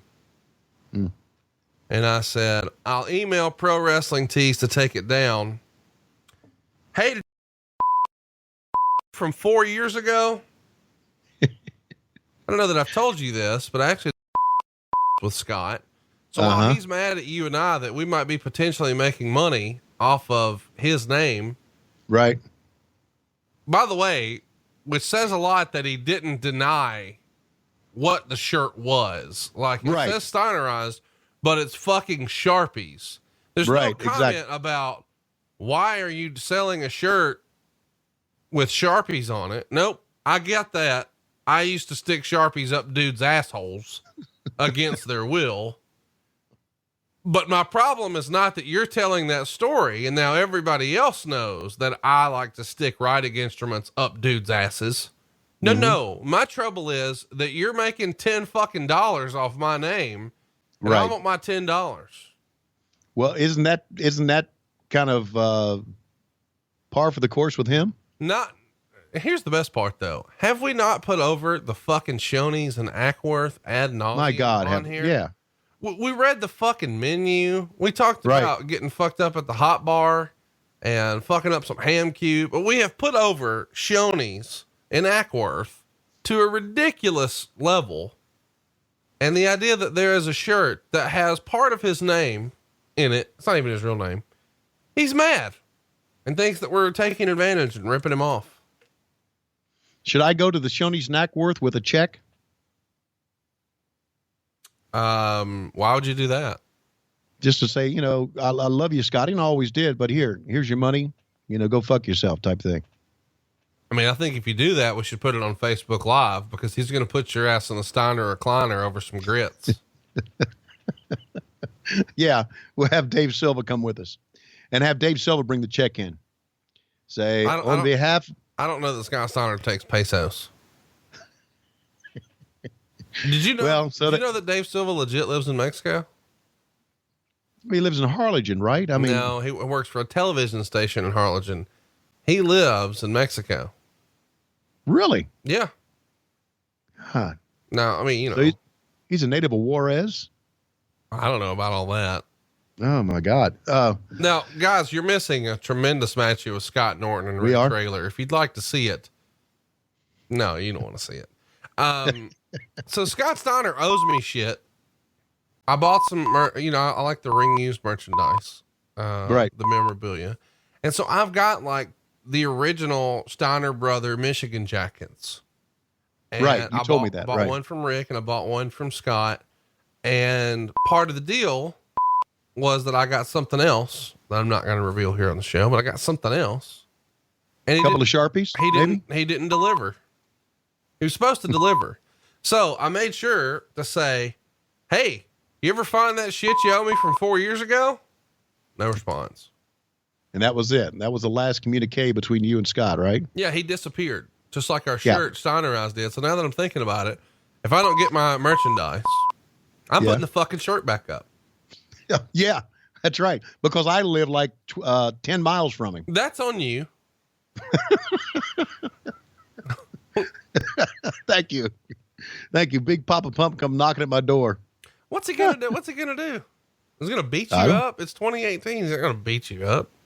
Yeah, well, I'm going to go there. I'm going to look how many Steiner shirts we've sold and I'm going to go to him with a paycheck. Are you serious? Yeah. When you're over there, get my shit. That's why I say, here's your paycheck. I've come to collect Conrad's stuff. See what he says. And then, if he has something to say about it, you know what to do. You damn right I know what to do. Because we're big, man. We're big. We're big in the podcasting world, you and me. We're not something to wrestle with, but we're damn big. We're big. So we got some stroke in the wrestling world now. Hell, a year ago at this time, I was saying, fuck wrestling, fuck Ric Flair, fuck Conrad. And now I'm saying, fuck Ric Flair. That's all. Oh my God. I'm back in it, buddy. Where are we in this match? How many times have we seen the Steiners and Ray Traylor wrestle together? Too often. It's not the first time. It's not the first time. Here's what I like. I like that these guys are arguing about who has to be on what side of the ring because they're both on the same side of the turnbuckle rather than one on either side. Yeah. You sure that's what they were saying? Maybe Traylor was saying, do you get all the money for the shirts that you sell? And Scott says, no, I don't. Or something like that. We've often known how tight Scott Steiner is. So I'm going to add up the Steiner Rise shirts and cut him a check. Nah. No, I don't think we should do that. Okay, won't do it. No, I mean, then I'm for it. But here's the thing though. It's always funny to me when somebody who's been wants you to be, right. Here's a guy who's straight up fucking. I mean, we can call it whatever we want, but he said to me 4 years ago, and he acted like, and now. When he feels like somebody I know might be making $1 off anything that had to do with him, maybe forcibly against their will, having markers shoved up their ass, He's not having a problem with us bringing light to the fact that he people. That's not what he did. Oh, well, it was, they were complicit in the Sharpie shoving? Yes, they were. Okay. Yes, they were. So they said, hey, could you slide the Sharpie? Oh, send the green one in. I'm ready for a red one now. Is that real? It's like fucking anal beads with no, they're fucking dudes' buttholes back there. You're getting pissed off here, aren't you? No, I just think it's like this. It's this wrestler bullshit sometimes where everybody thinks somebody's out to fuck them. Hey, how about you fucking do what you're supposed to do? How about you do what you say you're going to do, and then everything will work itself out. All right. Well, another reminder. I have a feeling that Scott never listened to our podcasts, but I'm sure there's a bunch of stooges out there that send him a link. Send him a link. I'm at First Family Mortgage in Huntsville. He has my home address. I ain't scared of shit. What's he gonna do? Come to my house and beat me up? Motherfucker, you know you shit. And in the meantime, enjoy a Steinerized shirt. They're only $24.99 at ProWrestlingTees.com or shortcut it at LoisRules.com. And no more free plugs for fucking restaurants in Ackworth, Georgia. Why would anybody want to go to Ackworth, Georgia? Well, listen, I like Ackworth, Georgia. Okay. No, you don't. What do you like there? The goddamn Waffle House? Ackworth sucks. No, it doesn't. See, now you're turning into one of those. You're turning into one of those Alabama fuckers online. Okay. So don't do that. You know my favorite restaurant in Ackworth? I'm going to be honest with you. It's Rico's Mex Grill. I'm being serious.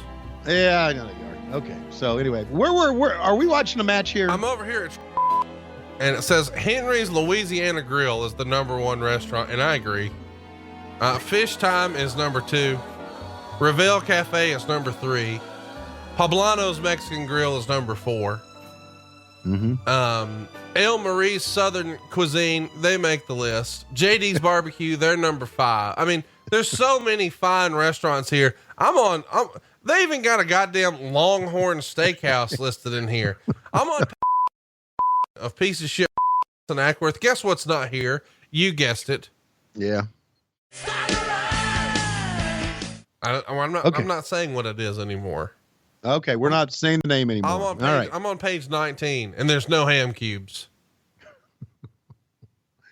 All right, Scott Steiner, back to the match we go. Is going to pick up Conan. Look at this. Steiner driver. My God, you're going to see this replay again, fans, and it was a stiff one. Congrats to Conan for taking this thing, man. Have you seen a film in slow motion? Well, visit this location, and you'll have a few examples. Hamburger and fries, 30 minutes. Wait, tick-tock. That's a review from October 21st from Thomas C. in the greater Cincinnati area. Okay. Place needs some help, 1 star. Returned last night. The greeter did not even know what type of cuisine was being served on the buffet, even though it was 20 feet away. That's from February 24th in Woodstock, Georgia. I don't believe I never believe those reviews online.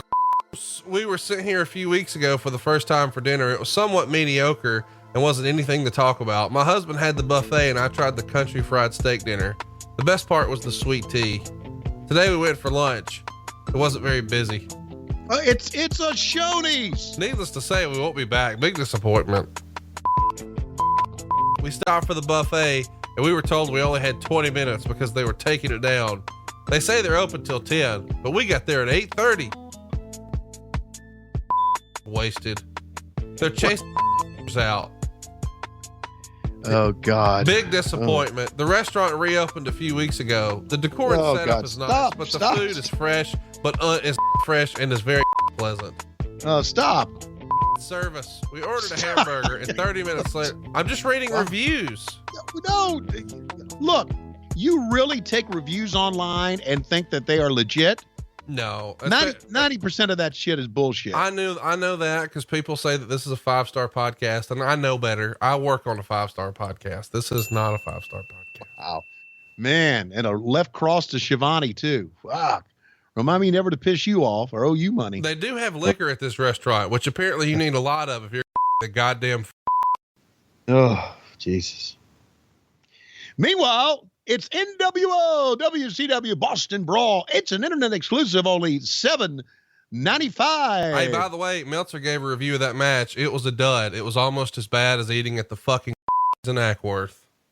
That's right out of the Observer. That's word for word what the Observer said. Okay, so now we've got about an hour left in the show, thank God. And I do know that next week we have a special edition. Whether I survive, because Scott Steiner lives about 10 miles from me or not, remains to be seen. Schiavone's not available. By the way, this was all a rib. Go check out Ackworth. It's all a rib. You spent 10 minutes ripping it, and then you say, oh, by the way, it's all a rib. What the fuck? Hang on now. We snore when J.J. Dillon comes up. Yeah. We make fun of everything, and every Buff Bagwell appearance is a gigolo spot. Like, yeah, we are over the top ridiculous on this. And the minute I don't fucking ball wash the food, all of a sudden you're hot. Come on. I'm not hot. If you were the one that was pissed off at Scott Steiner. in Bumblefuck, Georgia, and you need something to eat right then pull into man. Why wouldn't you? Okay. Try the ham cubes. They're probably okay. Odds are not, but maybe they are. Okay. It's the Giants match. It's Kevin Nash and the Giant. This is the real main event for this show to me. Don't you agree? You know what? I thought the real main event was Flair and Bret Hart. Well, I guess what I mean is this feels like a match that has been built forever at this point, because we were supposed to get it the prior month. And on the way here, they did the whole thing with the appearance bond where they had WCW executive Nick Lambrose and the Giant come out, and Nick says he hasn't heard a good reason why Nash wasn't at Starrcade. So he's got to put up $1.5 million appearance bond.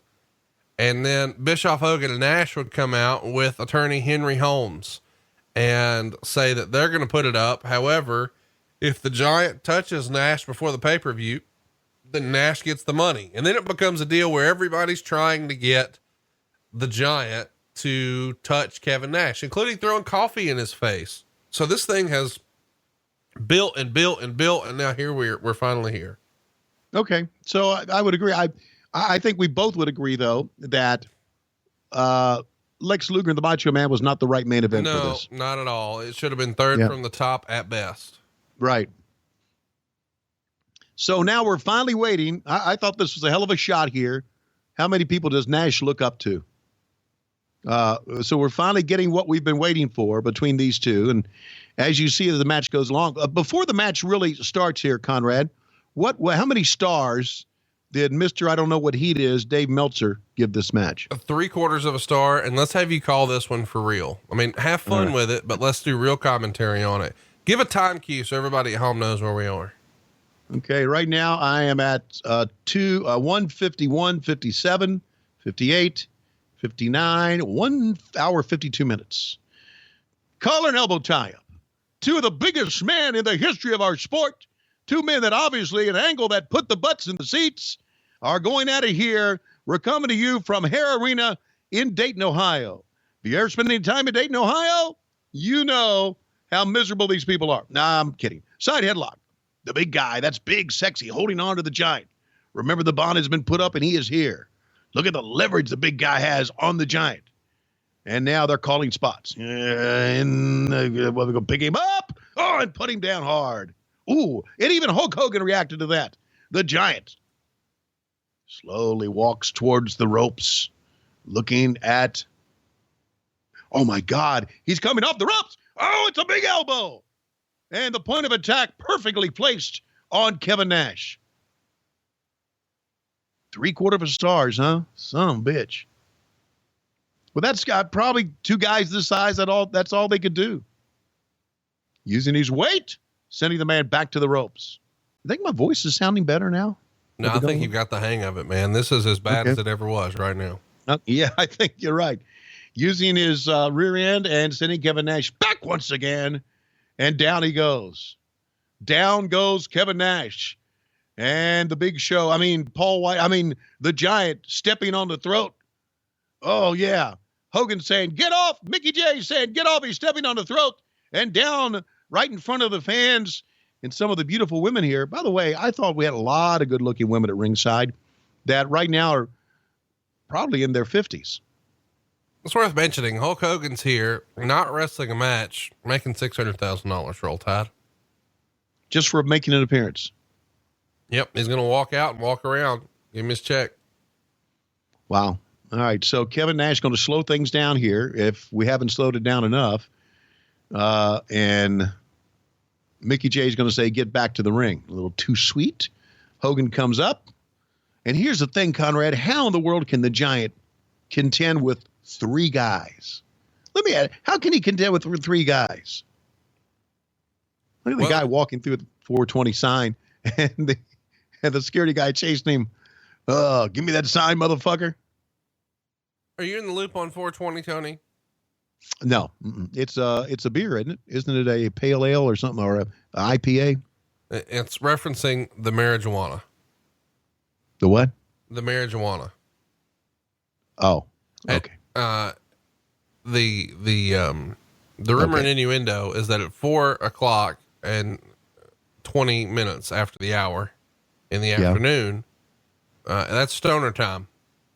Well, yeah, well, good for all those stoners. Hopefully you'll get a job when you grow up. And the side of the head. Maybe at the Ackworth. Soon. Yeah. I mean, he's going to promise to pay you. I don't know if he will. Leave it alone. The foot in the face, in the jaw of Kevin Nash.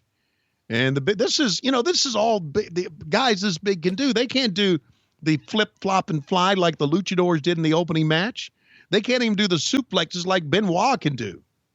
Look at the Beal. The Giant just manhandles Kevin Nash from one side of the ring to another. Yeah, and then he goes back to the point of attack again, and with an elbow, and Kevin does a good job of selling the elbow. But the Giant, you may say, well, he's blown up already, and you may be right. How about that? I was really impressed with that move. It was Nash with a leapfrog over a 7'4" Giant. And now rocks him back. Oh, my God, outside he goes. Outside he goes. He wouldn't be thinking about. Are you ready for this, Tony? Oh, my God. Over the top. Like Juventud Guerrera. Well, he went over. He was caught in midair. And now around the ring post. The Giants got him down. Kevin Nash is dead. Kevin Nash is dead. Kevin Nash is dead. Oh, my God. What a phenomenal move that we saw. Can he get up from this? No, he's still dead. Giant's going to pick him up, nap of the neck, thumb in the asshole, and push him right into the ring. Oh, and a chair across the back. That motherfucking Hulk Hogan. Cheating bastard. And there, as the referee was tied up with that weasel Eric Bischoff. Sorry, Heenan. Down goes the Giant, and Mickey J is clueless as ever, looking around saying, what the fuck? I need a cigarette when this is over. 1. It could be a count out. 2. It could be a count out. He made 3. Oh, my God. Kevin Nash is going to win by a count out. 4. And Kevin Nash is going to win out $5 at the Shoney's in Ackworth. 6. And, oh, no, we're not going to have a fucking count out, are we? I remember thinking at that time, no. 8. Oh, no, wait. Is he going to roll in? And, oh, he's in. But here's the question. Does he have to be standing? Should he be standing? When Mickey J says match goes on, Kevin Nash wanted the win the cheap way. And now he puts the knee back between the shoulder blades, choking the Giant. And remember, that's where Hogan just hit him with a chair. Here comes Kevin Nash. 300 plus pounds on the back of the Giant. He's going to do it one more time. Oh, my God. Oh, the ring may collapse with all this weight. Not a third time. Yes, a third time. Shit, I won't be able to talk the rest of the week. I keep this up, Conrad. Keep it going. People are loving it, man. I just need the steroids that I used to take back then for my throat. An elbow in the back of the neck. And the Giant goes down. Like the fact that Hogan used the chair. If I can go into, armchair quarterbacking mode.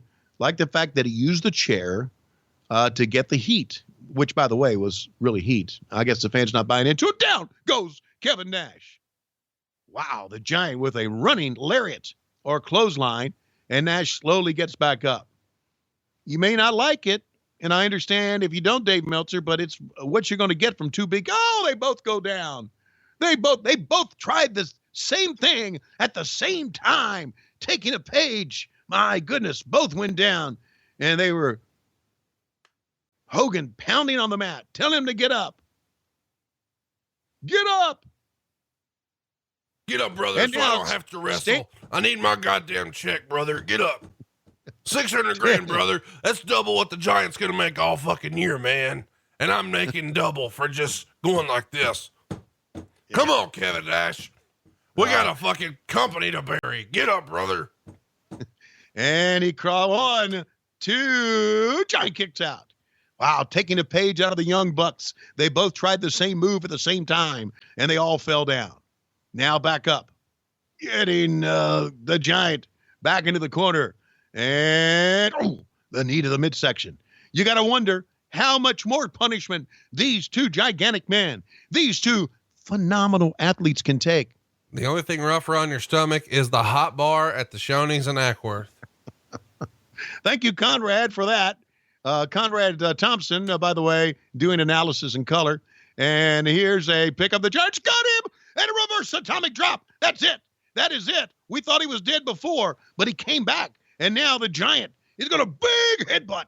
Oh, he staggered the big guy. And a big right hand. The fans still not giving a shit down in the ringside area, but now here comes the big clothesline, and down goes Kevin Nash again. Wow. Clothesline. Clothesline. Clothesline. Clothesline. But now is he going to choke slam him? That's what they're all waiting for. Got him in the big, it's a big Hogan foot. That's for you, motherfucker. That's for you, making more money than all of us combined. Yeah, that's for you. And now the big foot. How about a big leg drop? I'm not doing a leg drop, motherfucker. I'm doing what the Giant's supposed to do. I'm going to pick him up, and then I'm going to choke slam him. Yeah, here comes. Ready? Raise that hand up in the air. Whoa, yes. That's about as big as Flair's penis, actually, from his shoulder to the top of Paul White's arm. That's about the size of the baby's arm. Oh, yes. He helped Eric on the way down that time, but why don't you just fucking wipe him out? Absolutely wipe him out. And now we're going to see, what was the report after this? Here comes, oh, my God, hot coffee in the face. Hot coffee! Hot coffee! Hot coffee! Yes, hot coffee and toast. Only $10.95 at the Shoney's in Ackworth. I can't wait for you to call this. This is where we all thought the Giant died. My God. Watch this. Giant tried to help him up. Oh, Jesus.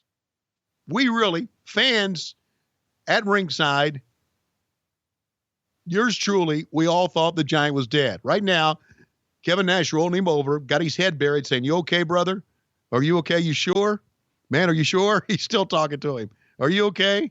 And Mickey J said, I'm going to check too. I don't know. And the angle after this was they came out and they wrapped up his eyes because of the coffee. But I don't think after a move like that, you should have been worried about his eyes, right? Too worried about breaking his fucking neck. Even to the point where Mike Tenay, if you listen to the commentary, is going to say, they're going to come out and stabilize the neck. And it was like, no, they're wrapping up the eyes, Mike, because of the coffee. But anyway, look, the fans at ringside legitimately think he's hurt.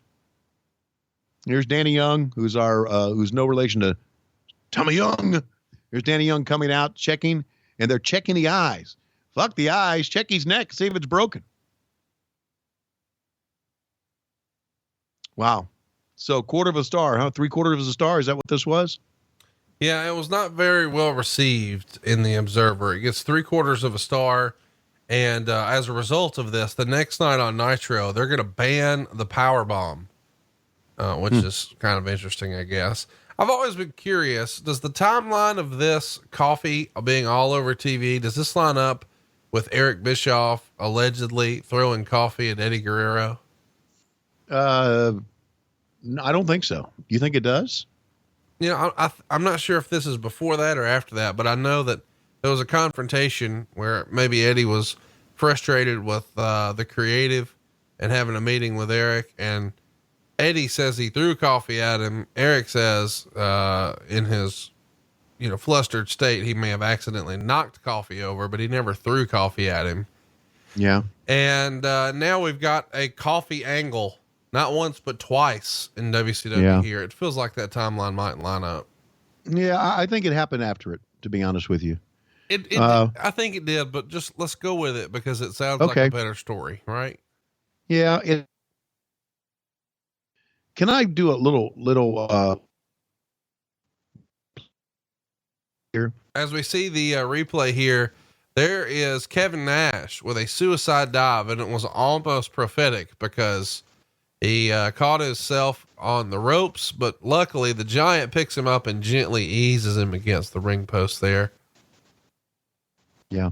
Here's Hogan's chair shot. And then we are going to see, there's the big clothesline. We're going to see here in a moment, he goes slow motion, how almost died. I mean, think about it, right? 400 and plus pounds, 500 pounds. It's going to go down on his neck. He's going to go down on his neck. Look at the way he manhandles Bischoff there. That is some real power to be able to pick another guy up like that. Right. Unbelievable. Yeah, absolutely. He was going for the choke slam on Kevin.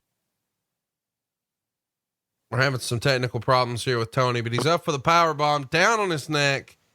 And Kevin Nash in years since has said that they had actually done this move before, but it was when the Giant was a lot smaller. And he says that the Giant may be changing his diet to include 14 hot dogs a day, affected his ability to get his arms all the way around him. And it just wasn't meant to be. But it feels like the idea to even attempt a power bomb on a guy that big, not just because of the weight. Obviously the weight is an issue. Not that Kevin couldn't have handled the weight, but the sheer height, because he's got to have enough space to sort of rotate himself up. The length of the Giant seems like that would be the most difficult part. There's no question. And now promo for Super Brawl. Who is this jackoff here? I have no idea, but kind of like her. Diamond Dallas Page. Diamond Dallas Page. That's not a jackoff. It's DDP. Come on. I was talking to the guy in the green shirt. You know who I was talking to. So you're trying to get me. Diamond Dallas Page lives near me too.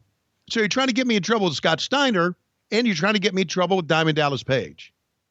Fuck, man. Then you live over in Huntsville, Alabama, where you guys have won yet another national championship. Roll Tide.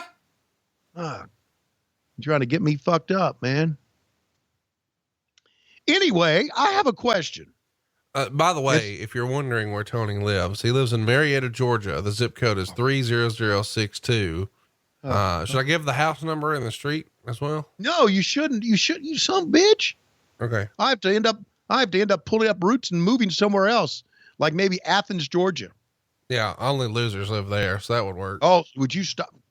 All right. So anyway, I have a serious question here. Okay.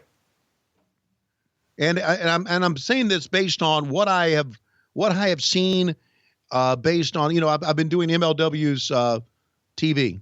MLW.TV. Roll Tide. Okay, so. And I've talked to guys and gotten to know a lot of the wrestlers and a lot of the workers. What happened back? What happened?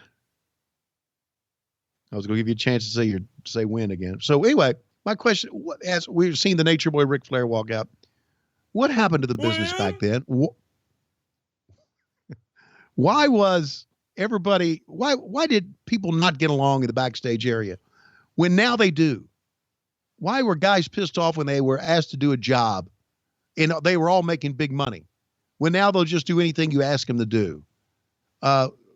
Answer me. It's a different era. Wins and how about Bret Hart here in the glasses and the jacket? This looks like the Bret Hart that I remember. Yeah, it does. And look, I know what you're saying. You kind of write it off as a different era. I understand that. But just maybe when we blamed so many things on the downfall of WCW. We blame Tony Schiavone. We blame everybody tuning in to see Lash LaRue, Tony Schiavone being fat, everybody tuning in to see Mick Foley win the title. I claim it was the difference between Vince McMahon running the business and Turner running the business, and that has something to do with it. Maybe it was because that things were out of control in the backstage area is the reason we went down. More than anything else. No doubt about it. You know, there was too many Chiefs, not enough Indians, as the old expression goes. And, you know, it was a different era where wins and losses mattered a lot more here than maybe they do now. I feel like I should mention, because I do this every time we cover a Ric Flair match, that yellow robe that we're seeing is actually owned by the WWE. It's the only Ric Flair robe I know of that they own. It was on the cover of the Definitive Ric Flair Collection DVD a few years ago. And there you see Bret Hart. And that was one of the cooler things when I would see Bret Hart as a kid. I always loved that he would take a pair of those glasses and give them to a kid at ringside. It's a nice little touch for a baby face, don't you think? Oh yeah, it was very good. And of course the WWE stole those glasses, the Bret Hart glasses. I don't think we sold them, which tells you a lot more about us than you need to know, us being WCW. And now a lot of anticipation for this match. And my question is to you, and you can glance at the Observer, did this match live up to what we thought it would be? Well, you know, I think there was a big expectation for this because of the promos that they did, and we're going to talk about those, but that's probably the biggest part. It did go ahead and get a pretty good rating. It got 3 3/4 stars, and these guys had wrestled before, of course. Right. This is, famously, Rick put Bret over for Bret's first world title win back in October of 92. And I probably would have liked to have seen this at Starrcade, but I get why we couldn't. Neither guy was able to wrestle on that show. So we're getting it a month later.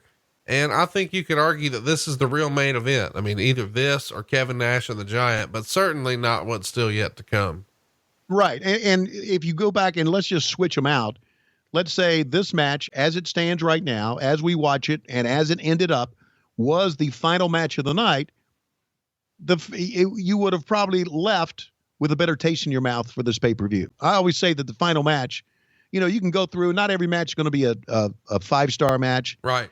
But if you end up with something really, really good, the fans are going to walk away with more thumbs up than thumbs down. So I think basically you got that.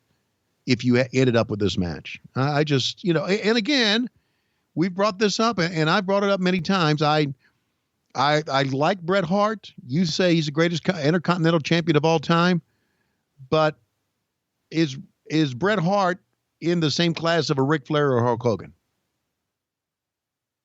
I mean, if you live in Canada, yes, but I live in Alabama, so no. Okay. Well, that's a very valid point, depending on where you live. Sort of like, you know, if you live in Georgia, you think Georgia's a good football team. If you live in Alabama, you know, not so fast, my friend. Mm-hmm. Yeah. Meltzer would write, this was the first old style Flair match in a few years. Some were comparing it to the Steamboat matches of years ago, but that would be ridiculous, as even if Hart is as good as Steamboat, it doesn't matter because this is not the same Flair. To Flair's credit, for his age, just weeks shy of his 49th birthday, he was nothing short of tremendous in the ring, and both were motivated with something to prove and pretty well proved it. Heenan, of course, opened with his nonsensical comment about why should we blow off every time a submission was attempted, and then Hart went for the figure 4 right away. With Flair struggling for the ropes, the brilliant announcers told it that it wasn't really a near finish after all, and that Hart was just showing Flair he could get it on, but wasn't trying to beat him with it. Thanks for killing the drama, guys. Oh yeah. Well, yeah, you come and do the announcing, you prick. Either way, in the end, you know, he gives it a pretty good report here, 3 3/4 stars. He would finish the write-up by saying, the selling was great by both, and it came off more dramatic and believable than most. Very good. All right. Well, thank you for that. Yikes. Awfully easy to be as JR would say, a keyboard warrior. I feel like we should tell you that around this time backstage is when everybody, according to the reports, is trying to get the Giant to go to the hospital he is refusing to do so. He does throw up, which a lot of people believe in hindsight meant that he probably had a concussion. Right. But he refused to go to the hospital. Well, he should have gone to the hospital. He should have been forced to go to the hospital. And it's amazing the lawsuit didn't come out of that. I guess in 2017, he would have gone to the hospital. Brett would write of this match, I was worried how Flair would work with me with my still injured hand. I needed to keep a close eye on him. Flair appeared to be trying to get along in this den of wolves with multiple wolf packs, but as hard as he tried, nobody liked him except his old cronies like Kevin Sullivan, Arn Anderson, J.J. Dillon, and Mongo McMichael. And Hogan took every opportunity to try to stir me up about Flair, but I said nothing. I let Rick do the match his way, even letting him chop me until his heart was content as he tried to show me how good he really was. I offered no resistance in what was, as usual, Flair with 20 minutes of nonstop non-psychology. What? Yep. I'm just reading exactly what Bret Hart said about the match. Yep. Well, goodness gracious. I'm dumbfounded about this.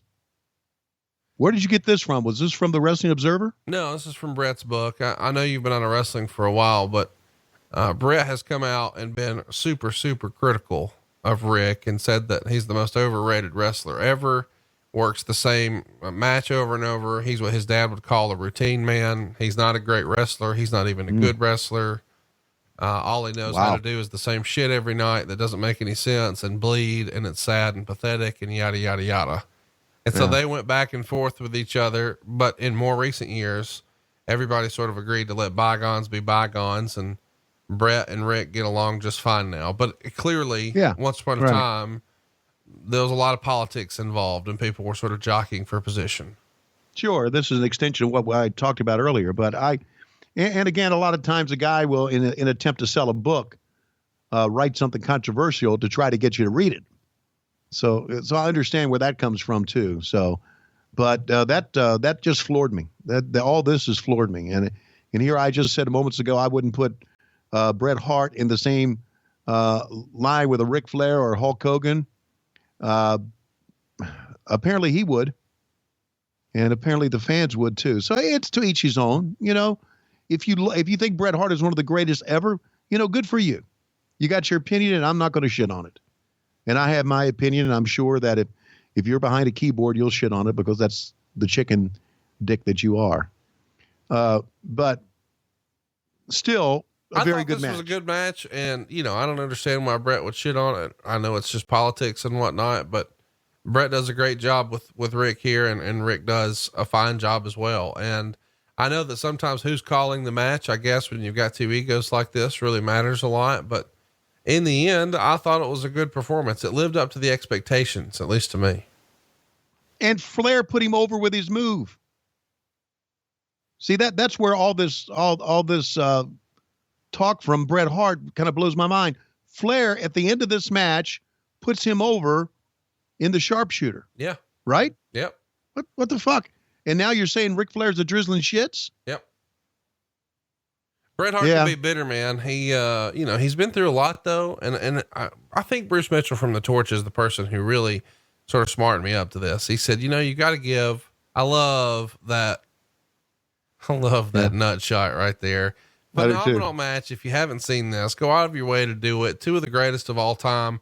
One of the last great matches that we get from Bret Hart in WCW. Of course, he's going to be with us a couple of more years, I guess, but he didn't get a lot of opportunities to really showcase what he could do on pay-per-view. Of course, he had that famous match with Chris Benoit, and you've got this one here, but there's just a handful of really good WCW Bret Hart matches. And this is one of them. This is the first one for sure. Anyway, the mule kick to the nuts there has always been something I enjoyed. And what's fun is you guys announce on commentary that the reason Flair sent the ref away is you said, hey, Flair told the ref, go see how much time's left. And so Silverman goes over to the corner, asks the ring announcer how much time's left, and then bam, nut shot. The idea that you guys explained that I thought really lined up really well with the show. Yeah, thanks for that. And I thought Heenan's commentary was just hilarious when he's talked about that's that old trick knee again of Ric Flair's. And then he tried to explain it using medical terms, which was tremendous. Phenomenal. There's a lot watching this that Heenan said it made me laugh out loud. Really did. So. Oh God, I hear the dogs. I hear Lois. Yeah, I know. She's getting all the Bug has had enough of this show, so he left me. Well, I think everybody's tuned out by now. Hey, Jim Neidhart had recently shown up on Nitro, which I'm sure is something everybody was really looking forward to. Yeah. And, the British Bulldog, his debut has been delayed a little bit, but he's headed in as well. Is that sort of the Bret Hart equivalent of Hulk Hogan bringing in his buddies in 1994? Yeah, of course it is. Absolutely it is. I mean, we're getting the family being brought in, and you know what? Davey Boy and Neidhart had plenty of television exposure in the WWF. Why not give them a shot? You know? I mean, we can look at it as, oh, great swinging neck breaker that time. And Flair doing a pretty good job of overselling this. We can, for all we want, we can criticize bringing in your friends, but if your friends have had some television exposure, why not? Except for Horace Hogan. And now going to bulldog him out. Whoa. 1, 2, and he kicked out. You know, I think we need to say a little bit about Billy Silverman as a referee. He was a good referee. We talk so much about 75-year-old Charles Robinson and the late Randy Pee Wee Anderson being great referees, and Nick Patrick, but Billy Silverman, Sarah Silverman's brother, was a great referee. I think that he's the funnier of the two. Most people would agree. Absolutely agree. I feel like I should mention here too that WCW has obviously started to get a little bit more popular and a little bit more mainstream, and it's afforded some of the guys some opportunities. Meltzer would write, Dusty Rhodes got a gig on a 3-hour primetime Friday night show, Motor Madness, on the Nashville Network. It's a show covering outrageous motorsports such as monster trucks and outlaw trucks, but using pro wrestling storylines. Rhodes is announcing the show, and from what we understand, he was terrible and almost incomprehensible in his debut. So it's pretty clear to me that Dusty Rhodes is public enemy number 1 of Dave Meltzer. Would you agree with that? No, I would say he's public enemy number 2. Public enemy number 1, I think, for Meltzer has always been Hulk Hogan. That's fair, I guess. Yeah. But no, you're right. He's right up there. Right. 2 of the biggest stars in the history of the business, and Meltzer shits on them both with regularity. Sure he does. I guess what that means is, they never called and gave some updates, right? That's right. They never called him for updates. And that also tells me that it's easy, again, being a coward behind a keyboard. And that's all it is, buddy. I don't give a shit what anybody says. That's all it is. It's been heightened up with social media. It's easy to tell a guy you're a piece of shit if you write him a letter or send him an email. It's not that easy to tell him he's a piece of shit on the phone, and it's nearly impossible because most of them are chicken dicks to tell him he's a piece of shit face to face. Here's a pickup and down on the knee. So Flair working, and of course we've already fucked up this. Flair working on as announcers we did, working on the leg, yanking on the leg. And I think it's great here that Flair puts the figure 4, does a little strut, tries to work on the leg, lets Bret Hart get out of it, and then submits to Bret Hart's sharpshooter. So good job, Ric Flair. And of course, Rick and I are friends, as you know.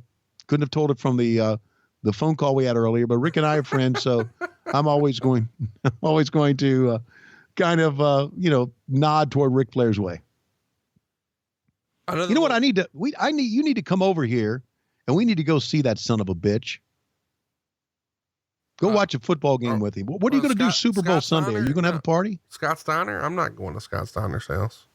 No. Besides, Michigan sucks.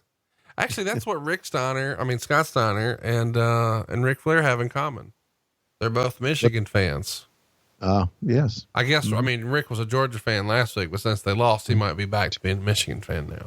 Yeah. I guess you think that, let's do a backslide here. First one, two, and two count only. I guess you think since Alabama won again, you'll never see Georgia in the championship game again, don't you? No, I think Georgia, I mean, not in the national championship, no chance. But I think Georgia could be, I mean, we'll play y'all in the SEC championship next year. Okay. All right. Very good. Yeah. And y'all do the job again. Yeah. That's what keep you thinking do that in way. the Georgia Dome. Okay. All right. Like I told the crew, I said, just remember how you're feeling right now is how Alabama felt a year ago against Clemson. So there's always a chance to come back. Yeah. You'll see you in 38 years, right? Well, you know what? I just love arrogance. I do. I just love it. Oh, but you've earned it. You've earned it. Not me. I didn't do shit. Nick Saban is the greatest college football coach of all time. And anybody who argues different is an idiot. No argument here. Yeah. But I just love the arrogance of fans. I do. Just keep it up. Well, you're not going to win every national championship at the end of the time. No. And by the way, there was more than one coach between Bear Bryant and Nick Saban. There were some lean years there too. Yeah. Gene Stallings. He didn't win every national championship from the end of Bear Bryant's tenure to the beginning of Nick Saban's. No, I had season tickets for Shula. So shut your whore mouth. But Gene Stallings won one in 92. Tell me about all the titles y'all won in 92. Yeah. Okay. Suck it. I'm just saying. Suck it. Okay. Suck it. We'll be back. It's going to suck it. It's not going to suck itself. All right, Nick. Meanwhile, the Nature Boy Ric Flair, who is obviously called, as Bret Hart would say, a really shitty match here, is up on top. Handful of dick. Body slam off the top. Thank you. Okay. And believe you me, if you got a handful of that dick, you got a handful. Is what I've been told. What I've been told. Yes. Well, I'm not. Bret Hart tried to kick him in the nuts. Or did he just try to block it? Ugh. And how about that? A Russian leg sweep. I believe that's what it's called. It is. I've always wondered. I've always wondered, what an American leg sweep looked like. Mm-hmm. And a chop to that'll probably be the front side the other way. Okay. If you do a Russian leg sweep, you're a commie. If you do an American leg sweep, you're from the good old USA. God bless Donald Trump type stuff. Did you guys go to see Trump at the game? No, we didn't go visit him, but yeah, I saw him there. How about Bret Hart dropping the straps to let Flair know that he's not scared of these chops? I thought that was pretty good stuff here. Yeah, I did too. I like this match. Again, this match should be the main event. And Bret Hart picks him up, atomic drop, attempt, and a headbutt. How about that? I thought that was a great move out of nowhere because it's something that you normally don't see. And a backbreaker and a cover. Going to try to win it here. Got a 1 count. I feel like I should mention here, as we talked about Dusty Rhodes getting a mainstream gig, around the same time it was announced that Paul White, the Giant, had landed a role in Adam Sandler's new movie, The Waterboy. And we would see Waterboy just not too long after this. And of course, the character is Captain Insano. Right. Yes. And of course, it's Hollywood making fun of wrestling, right? Only those stupid ass people from the bayou who have no education would like wrestling. So again, it's mainstream shit, but it's shitting on wrestling. I get it. You have to put up with it your entire life. Wow. Nicely done.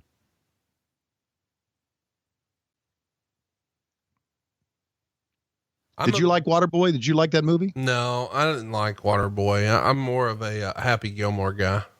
Yeah, okay. I kind of liked all these shit back then, but now here it comes. Sharpshooter. Billy Silverman down. Flair says yes, and Flair submits from the sharpshooter. And I have no idea what Bret Hart is signaling, drawing with his fingers here, but he's going to do it again. I think he's saying WCW. I'm not sure. But he beats Ric Flair, gets his hand raised. Flair stays down, selling the sharpshooter. And there it is. WCW, I guess. Okay, that's what it was. So Bret Hart gets the win over the Nature Boy Ric Flair, and of course, years later, he would shit on this match in his book, which makes my head want to explode. Let's take a look at the replay once again. Comes across with the Bulldog. Wow. Flair up on top. No, don't throw me down. Over the top he goes. Sending Flair out. And then with a vertical suplex from the top rope, a superplex, if you will, as we called it. Of course, they have 100 million different names. Look at Flair positioning himself on this one, trying to tell Bret what to do. Flair was so good at that. And now the sharpshooter and the winner of the match, Bret, the Hitman Hart. Is this show over yet? It should be over right now. I mean, writing the letters WCW when he's got him in the sharpshooter, then up in the corner, just like he did at Survivor Series 97, to let everybody know in Montreal that he was headed to WCW. Quite the debut here for Bret Hart. I think it's a fine effort. And, you're reminded of how small this arena is when you get this wide shot. They normally do this to show you just how massive it is, but that looks like a TNA pay-per-view. Yeah, it sure does. And again, what's mind-boggling about it is that we shouldn't be in this arena. Right. For our pay-per-view right after Starrcade 97. You know, it's always been something I've been curious about too. You know, why wouldn't you try to get something? I mean, it feels like these days, if this was happening today, you would have Scott Hall, Sting, and Hulk Hogan in a 3-way match. You would. I'm not saying that's what you should do. Yeah, you should do, but they would have those guys working. But in this era, you were trying to save it for the next big match. And I actually prefer that, but it does feel like you could have had Sting work with Scott Hall and Hulk Hogan work with somebody, and then the winners wrestle at Super Brawl. Maybe that would have been another way to do it. Hypothetically, that could have made sense, right? Of course it could have made sense, but it goes back to backstage politics. Right. Of guys doing what they wanted to do. And the thing that Bischoff did to get us Hulk Hogan was what ultimately helped tear us down. And that was give him free reign, final word on his character and his matches. When you do that, then you don't necessarily always do you can't say that Hogan always did what was good for business overall. No. And then when you do that, you turn the attention to Hogan. We're doing what's right for Hogan, not necessarily right for business. And now you also get other guys saying, well, if Hogan can do it, damn it, I'm going to have a say-so in what I do. So it worked against us more than one way. But again, according to what Eric had told me, Eric had the one thing to get Hulk Hogan that Vince couldn't deliver, and that was complete control of his character, because Vince wouldn't do that. Why do you think Vince wouldn't do it? Because he knew better. As a reminder, Macho Man didn't even have a fucking match at Starrcade the prior month. He was a last-minute replacement in there for Conan and wound up working a bullshit 6-man tag. And now a month later, he's main eventing a pay-per-view against Lex Luger. And you kind of talked about this briefly on our Starrcade 97 episode, that you felt like Macho Man maybe had an issue doing sort of last minute substitutions or being a part of a pay-per-view if he wasn't a featured spot. Right. And Meltzer sort of alluded to that in the Observer as well, that they had to promise Macho Man a lot here. Is this one of those promises because he's going on last and he's doing a pay-per-view main event here? Yes, it is. And again, it's kind of an offshoot of what I was just talking about. If a guy like Randy Savage sees what Hogan can do, he's going to make sure that he's in the main event spot. And now he is, when, as we've said, we shouldn't be. Now, it's easy to criticize a guy for this when he's no longer with us. But the fact is that the Macho Man Randy Savage very much wanted to be in a main event spot. And he was not going to wrestle underneath Hogan and Sting, or be booked, let's say, underneath Hogan and Sting, which was the biggest match there. He wanted to be in the biggest match. So now he is, theoretically, in the biggest match in this next pay-per-view. In reality, it's not. But theoretically, it is. So again, you as running the company like Eric Bischoff did, he had to contend with what the Macho Man wanted, the demands that he would make, Kevin Nash, Scott Hall, Hulk Hogan, and who knows? I mean, you talked about the coffee thing with Eddie Guerrero. Eddie wasn't pleased because he saw how things were being done. The fact that Hulk Hogan came in and was able to do what he wanted to do was, in the long run, not good for business. But there you go. We were able to ride the wave for a little bit. I mean, you just can't, you cannot, there's no way to put a number or an importance on what the backstage bullshit that we had to deal with, what it did to our business. It's amazing. Backstage bullshit. And, Eric got caught up in that because he became a character. He was more than just the boss. He was one of our top heels.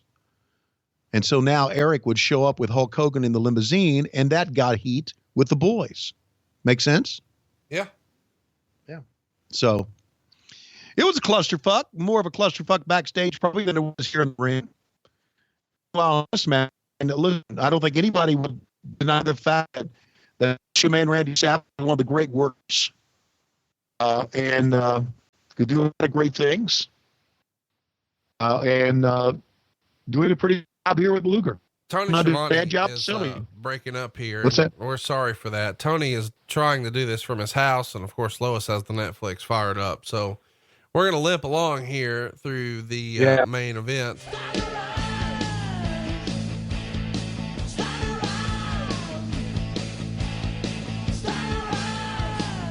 It's kind of odd seeing this, Liz choking Lex Luger. Isn't that odd? It is. It's a shame that, so many of these people that we've seen on this show have passed away. Miss Elizabeth is looking as only she can look here. And of course we know she's gone, and Luger's had a real rough patch in his life. The referee's passed away. And of course the Macho Man's no longer with us. So this show's 20 years old, but you've got 4 participants here, and 3 of the 4 are no longer with us, man. It's pretty especially when, and I don't know exactly what happened. I know there's some people that say they do, and there may be police reports that you've read, but I mean, Luger was there when Liz died, and it's just kind of hard watching this in many ways, and now Luger goes in the corner, and here the Macho Man Randy Savage comes into a big foot by Luger in a right hand. Boy, Savage, such a great worker. Boy, he knows how to sell from Luger. And Lex was always kind of puffing and blowing hard because he was, and Liz grabs Luger, and that enables the Macho Man to nail him between the shoulder blades. I'm not so sure in the grand scheme of things if Liz and Luger were together at this time. Were they? Or did that happen later? No, I don't think they were yet here. Okay. All right. Tragic story. But man, you're right. Looking as only she can look. And not only that, anybody who, and I brought this up before, I don't know if you ever had a chance years ago to meet Liz. Just one of the sweetest ladies ever. And that's what makes this story, another sad part of the story. No, I did not meet her. Yeah, just so nice. Everybody liked her. Everybody backstage liked her, You never hear anybody say anything negative about Liz. Right. That's right. That's what the reason is she was a good person. So now we're in and this is the part that always, and Doug Dellinger's over there on your left, and he's got somebody to say, we always had our own security guys there. This is the part that always scared Doug Dellinger to death. And rightfully so. He said, he always told the guys, he said, something bad's going to happen and you're going to get sued and we're going to get sued. And so every time we would go into the stands like this, a lot of times it was improvised, right? It was just pins and needles for WCW. I liked it. I always thought brawling through the crowd made it feel real. I dug it. But look, can I tell you a story about Knoxville, Tennessee? Yeah. As we're doing this? All right. In Knoxville, Tennessee, I'm driving a car, and this is back in the Kip Fridays. I'm driving a car. We're leaving the Civic Coliseum. I got Dusty Rhodes in the car with me. I think I got Janie Ingle, somebody else. And a fan reaches, we're trying to get out, and security's trying to move them back. And a fan says, "Can I have your autograph?" to Dusty. And Dusty looks at me. We have the kind of the windows cracked. He says, "Take off." So I took off. All right. I got sued because the fan said that they broke their ankles leaping back out of the way of my car. So I'm telling you that there are people out there just looking for shit, right? Yeah. And so that's why you shouldn't go in the stands. It's great TV, exciting. It lends to it's even more heat, but there are always a bunch of bullshitters looking for the lottery. And now Scott Hall comes out with a chair, and we're getting to a little angle here with Scott Hall. I don't know why he would come out with the chair. I understand why Hogan and he would have a confrontation based on what we saw earlier, but I guess Scott Hall is trying to help out the Macho Man. Down goes Hall. Luger is wrecked. The Macho Man Randy Savage, and Lex Luger will win the match, but we're going to end up with some heat here.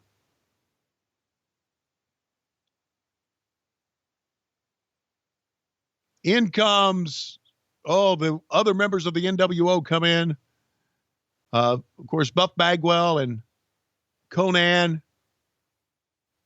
What's Mike Jones doing in there, Conrad? What are we doing? Here comes Sting! I think I said it the exact same way. And Sting is taking care of everybody. Oh, Norton trying to sell. Down he goes. Oh, in the midsection, Buff Bagwell, he goes down. Sting and Luger together, guys who used to run Main Event Fitness together, are now taking care of business and running people away. Sting and Hogan going at it. Luger, Rex, Kevin Nash. Sting's going to put the Scorpion Deathlock on Hulk Hogan. Fans are going nuts. Look at it. It's Sting. Oh, are we out of time? This is where we kind of mistimed the whole show. That should have been the end right there. Yeah, Boom. The show raised. went off with those guys in the finishing moves. I agree. Yeah. And we mistimed the show again. There was always a clusterfuck of a mistime at the end. As we know from talking that we a lot of times fucked up our matches when they went short and they went too long. Hogan limps off, but still it should be over by now. So there you go. They're sold out in 1998. We're 1 month after Starrcade 1997. And of course we covered the Nitro after that, and then the very first Thunder on our Thunder episode. So you should have your fill by now, or maybe so. Yeah, I've had my fill of this era. Next week, we're going to do something totally different. We're going to do a Q&A with Tony. So if you haven't already, ask your questions on Twitter or on Facebook. You can ask them on Facebook. Just look for the graphic where Tony's asking for questions. It's facebook.com/WHW Monday, and do the same on Twitter. It's at WHW Monday on Twitter, and you'll be able to ask Tony questions. So tune in next week, and we're going to go ahead and grill Tony. So we'll see what he remembers. Probably not much. There's a spoiler, but we'll tell some Klondike Bill stories and make other wrestlers mad at us. Anything else that we want to touch on? I mean, this could be our last episode since you've managed to piss off Scott Steiner, and he lives just 10 miles away from you. Yeah, well, as we know, once when Alabama beat Georgia for the national championship, Roll Tide! A drunk Conrad Thompson got on Twitter and said, "We are ending our podcast," thinking that I would be too distraught to return to the microphone. Boy, were you wrong. Yeah, we got one more show out of you before the crippler, Scott Steiner, came to visit, put you in a Steiner recliner, and made Lois go ahead and feel the peaks. Yeah, I know. I wouldn't mind being the Steiner recliner. Just keep them Sharpies away from me. Do you think that Lois is going to be one of the freaks? I think she is now. Really? Oh, she's a freak. Well, I can't wait to see what she can do with a Sharpie. I guess we'll find out next week right here on What Happened When. Tony, when I look at my clock, it looks like it's about that time. It looks like to me that down is Nick Saban. Kirby Smart I think has won the match. He's going to put him in the figure 4. He's got him in the figure 4. And now the referee is down. Has Saban, did Saban give up? Did he tap out? Kirby stands up. He turns around, arms in the air. Saban's got a chair. Out is Kirby Smart. Saban wins again. Saban wins again. And we'll see you next week on What Happened When, Monday on the MLW Radio Network. Roll Tide. Are you or someone you love a legit badass? You may have several questions. Where can I get some awesome legit badass gear? Well, we here at legitbadass.com can help you. Go to legitbadass.com for you or the one you love who is or thinks they are legit badass. legitbadass.com.